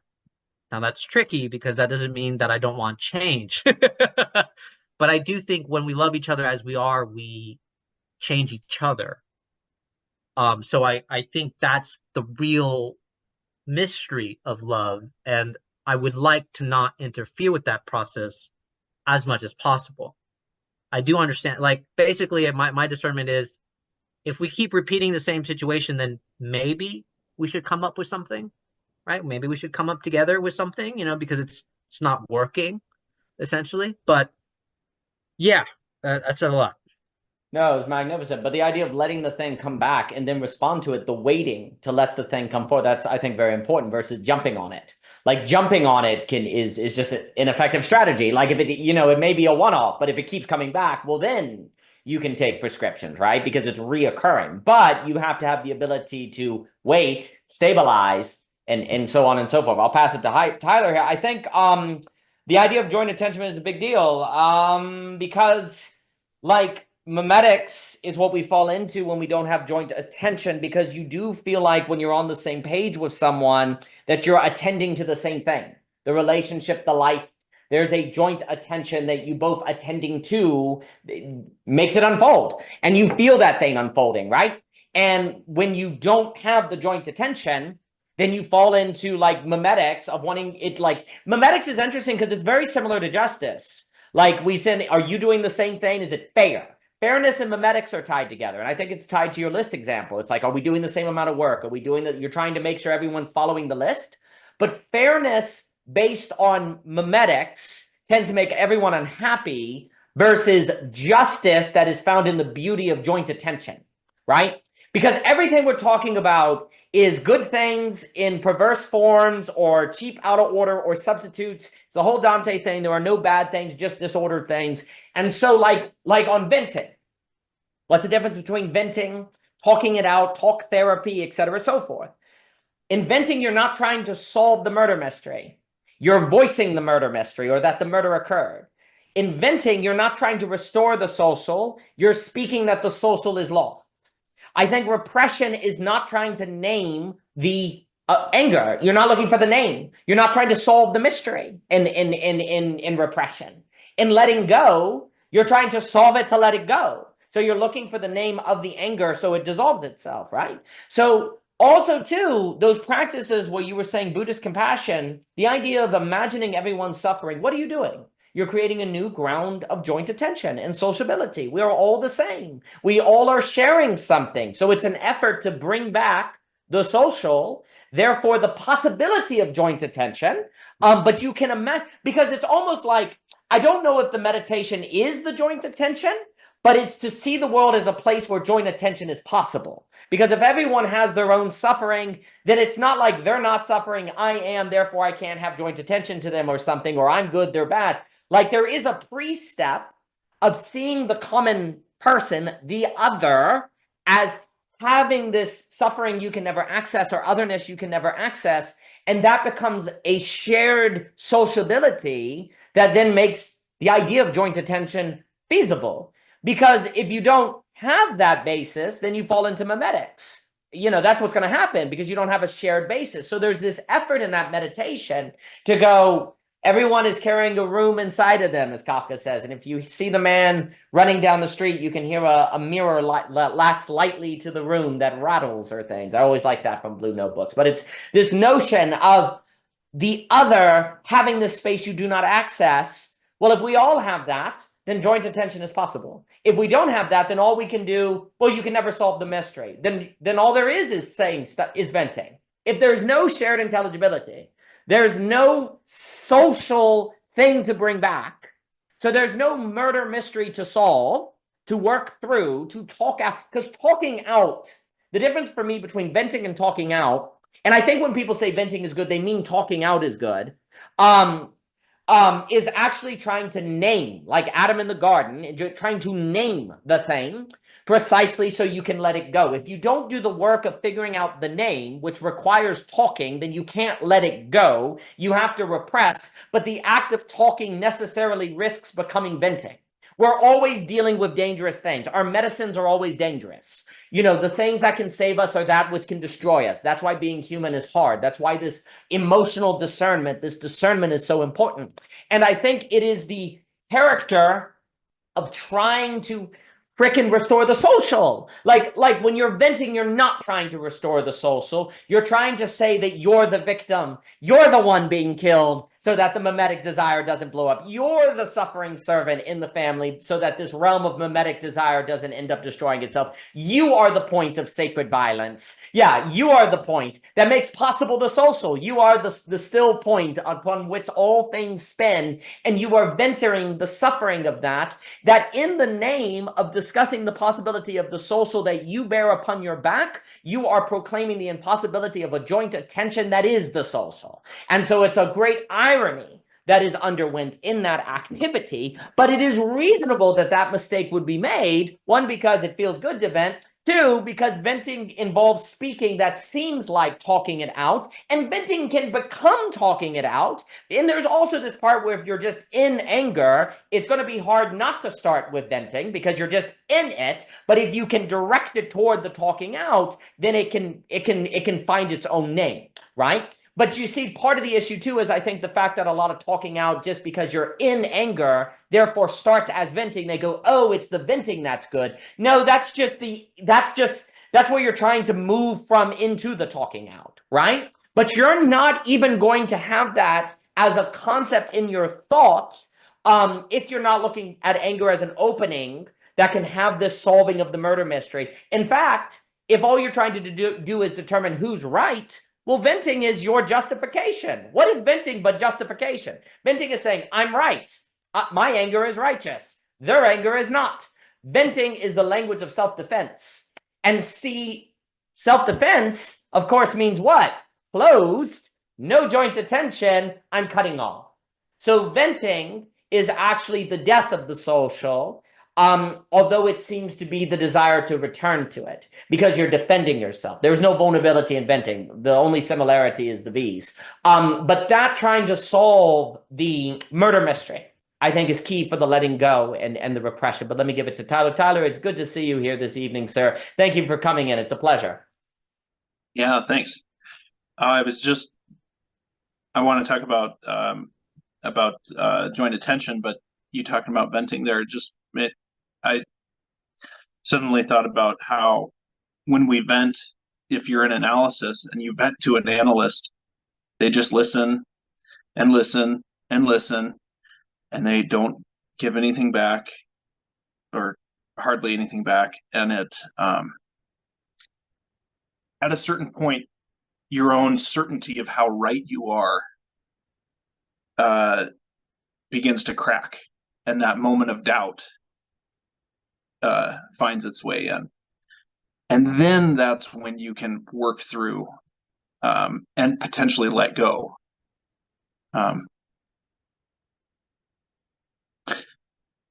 But I was thinking about that just ran through my mind based on what you were just saying there, Daniel.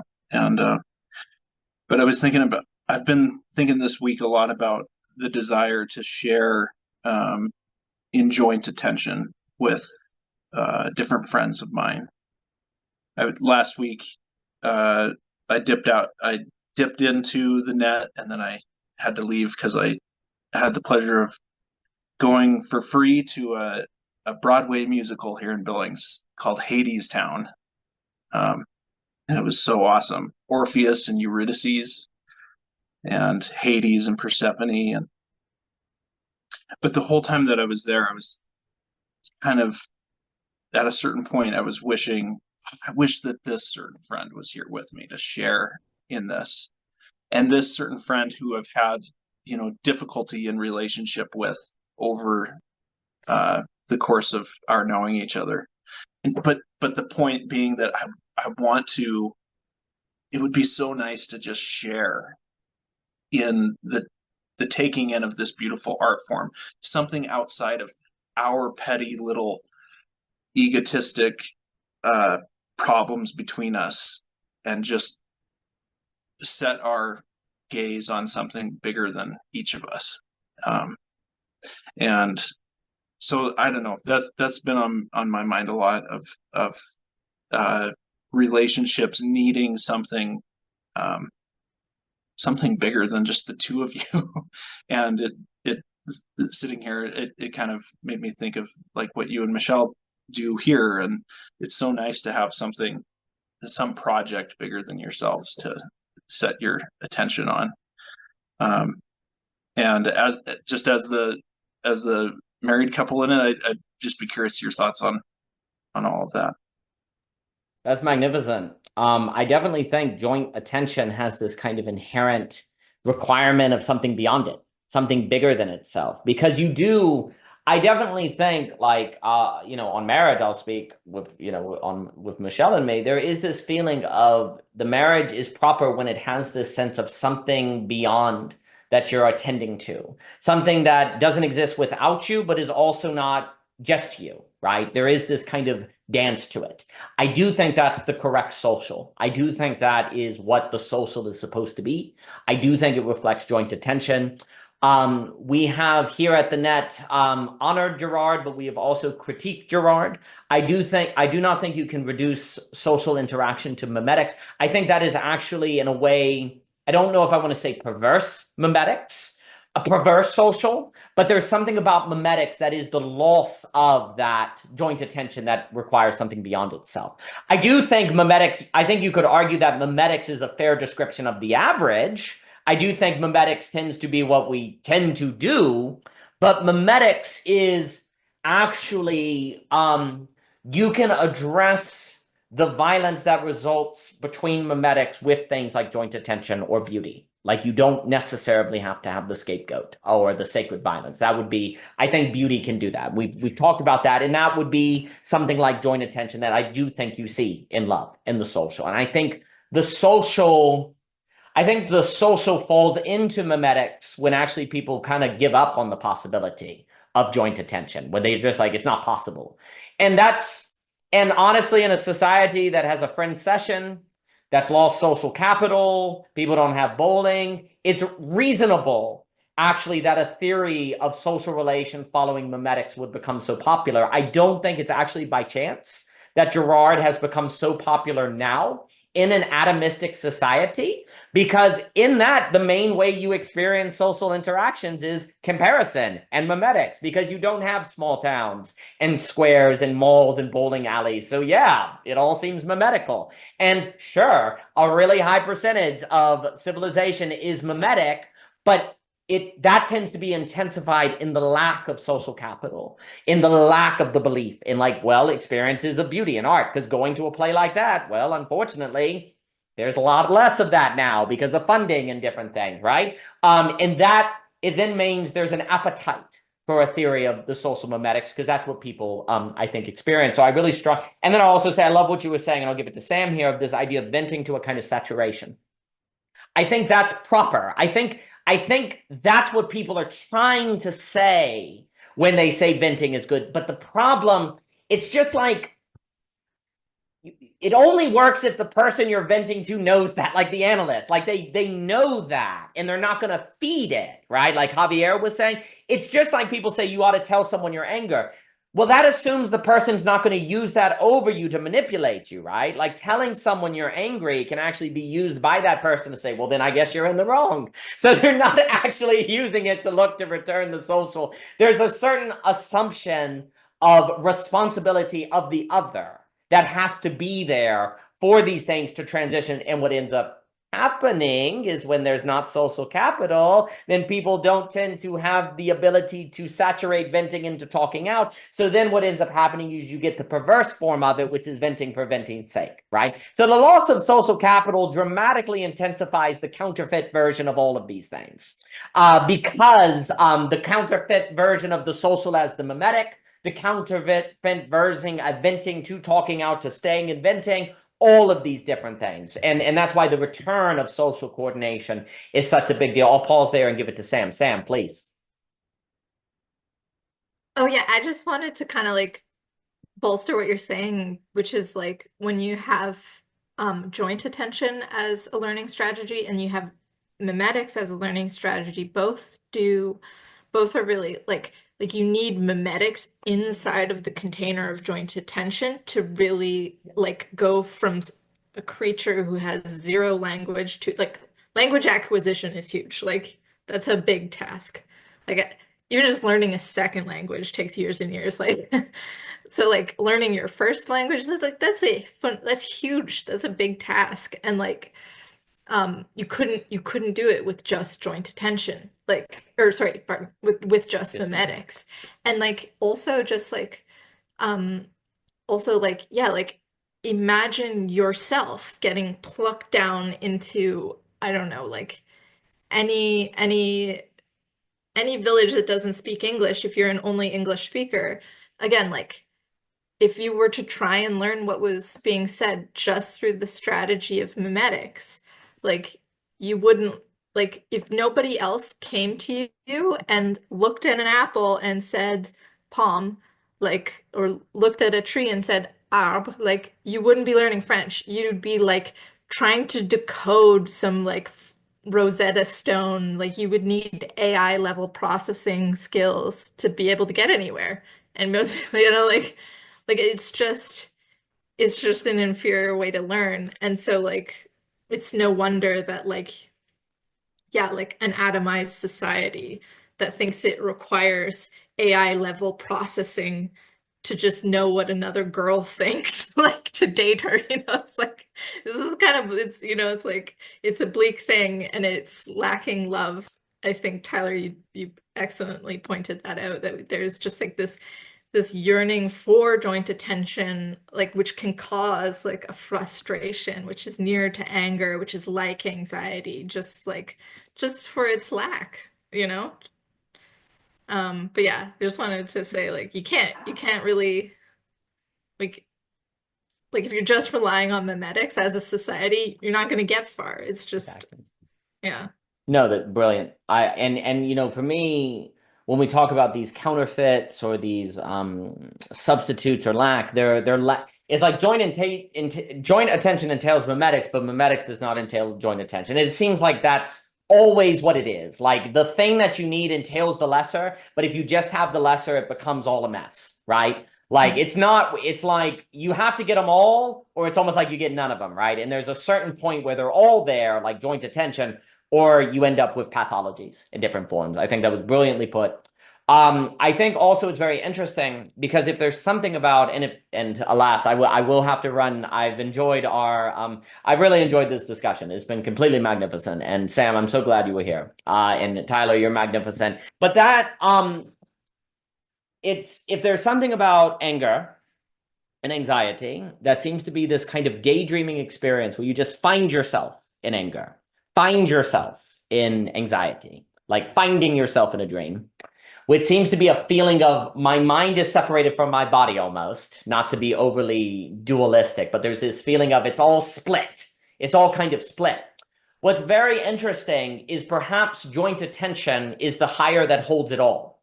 Like if you don't have joint attention intersubjectively, like you actually then can't hold your own mind and self together, right? Like the social holds you. In the same way that the joint entails the mimetic, the joint tends to also hold, the joint attention is the joint that holds your mind and body together. Because when that is split, it is when the social is split that you feel like you don't have control of yourself, that you feel like your mind the narrative is broken, you're searching for a narrative. You fall apart when the social falls apart. And that is seen in the phenomenology of anger and anxiety. And so joint attention is also the joint of your ability to attend. And if you lose that, then you have no joint. And I just simply think we see that in our experience. Like when you feel like you don't have joint attention with the other, which entails being something bigger than yourself, you also feel out of joint. You also feel like you yourself can't control your own mind, or you're just unable to stop thinking about what happened. You can't focus on work. You can't focus on what you do. When there's a break in joint attention, you don't feel like you have attention and you think you're out of joint. And that would make sense if joint attention is in fact the highest, most sublative thing, then it would make sense that the loss of that has this domino effect on the rest of you. And therefore, you know, so that would make sense. So that would mean, we basically have no subjectivity without intersubjectivity, if I dare say. Like we have no, I other, spirit is a bone, all these fun things in Hegel. Last thing I'll say is I love what you were saying, Tyler, on this just desire for the other to see the beauty, the other to share an experience. Because that seems to be friendship, that seems to be love. And I wonder if ultimately the practice that, say, addresses anger or that addresses feeling lost is when you get to the place that you want that person who hurt you to have a beautiful experience like that. When you get to the place, because we always want, like, when do you forgive someone? It doesn't seem like you can just will to not be angry because you just are angry. And so then you feel like, oh, I'm not forgiving and I'm a bad person because I'm still angry about this thing. But anger seems to be something that just happens, right? So then you feel guilty and it goes crazy, right? Really, the thing you need to focus on is, have you gotten to the place where you genuinely want that person to see the beautiful, to share in a wonderful experience? Because there's something about that point that means you want to return to joint attention with them because you want to share that experience with them. And forgiveness seems to be the place where you want to restore joint attention. That seems to be where it is, more so than the emotions you feel, because you don't always control those. More so because a lot of people think you don't forgive them if you remember. If you remember the bad things, or if you ever talk, oh, you're not a forgiving person. Well, that's almost like making virtuous amnesia. Oh, you have virtue because you have a bad memory. That doesn't seem right. It also seems to be repression to pretend like they didn't do something bad. So then you get all confused on what is forgiveness and what's going on. the point of redemption, maybe reconciliation, is perhaps getting to the place where you want a return to the joint attention, a return to the experience of the beautiful. And if you can get clear on that, then you might be able to stop feeling guilty for remembering things that happened. Because I think people spend their whole lives actually feeling guilty because they remember a bad thing that happened, so they wonder if that means they're a bad person, or they remember that the person did something that hurt them, so does that mean I'm unforgiving? And they're all confused. Perhaps one can cut through all of that if you simply ask the question, do you will for them to see the beautiful, and do you will to share in joint attention of the beautiful with them? And if the answer is yes, then yes, you have forgiven. I've enjoyed this immensely. It's been a complete joy. Thank you all. Have a wonderful evening, and thank you. That's so beautiful. Thank you. Thank you, Tyler. I appreciate it. Thank you, Sam. Delight, Michelle. Thank you. Love you guys. Love you. Have All a the good best. night. Thank you all. Thank you. It's been a treat.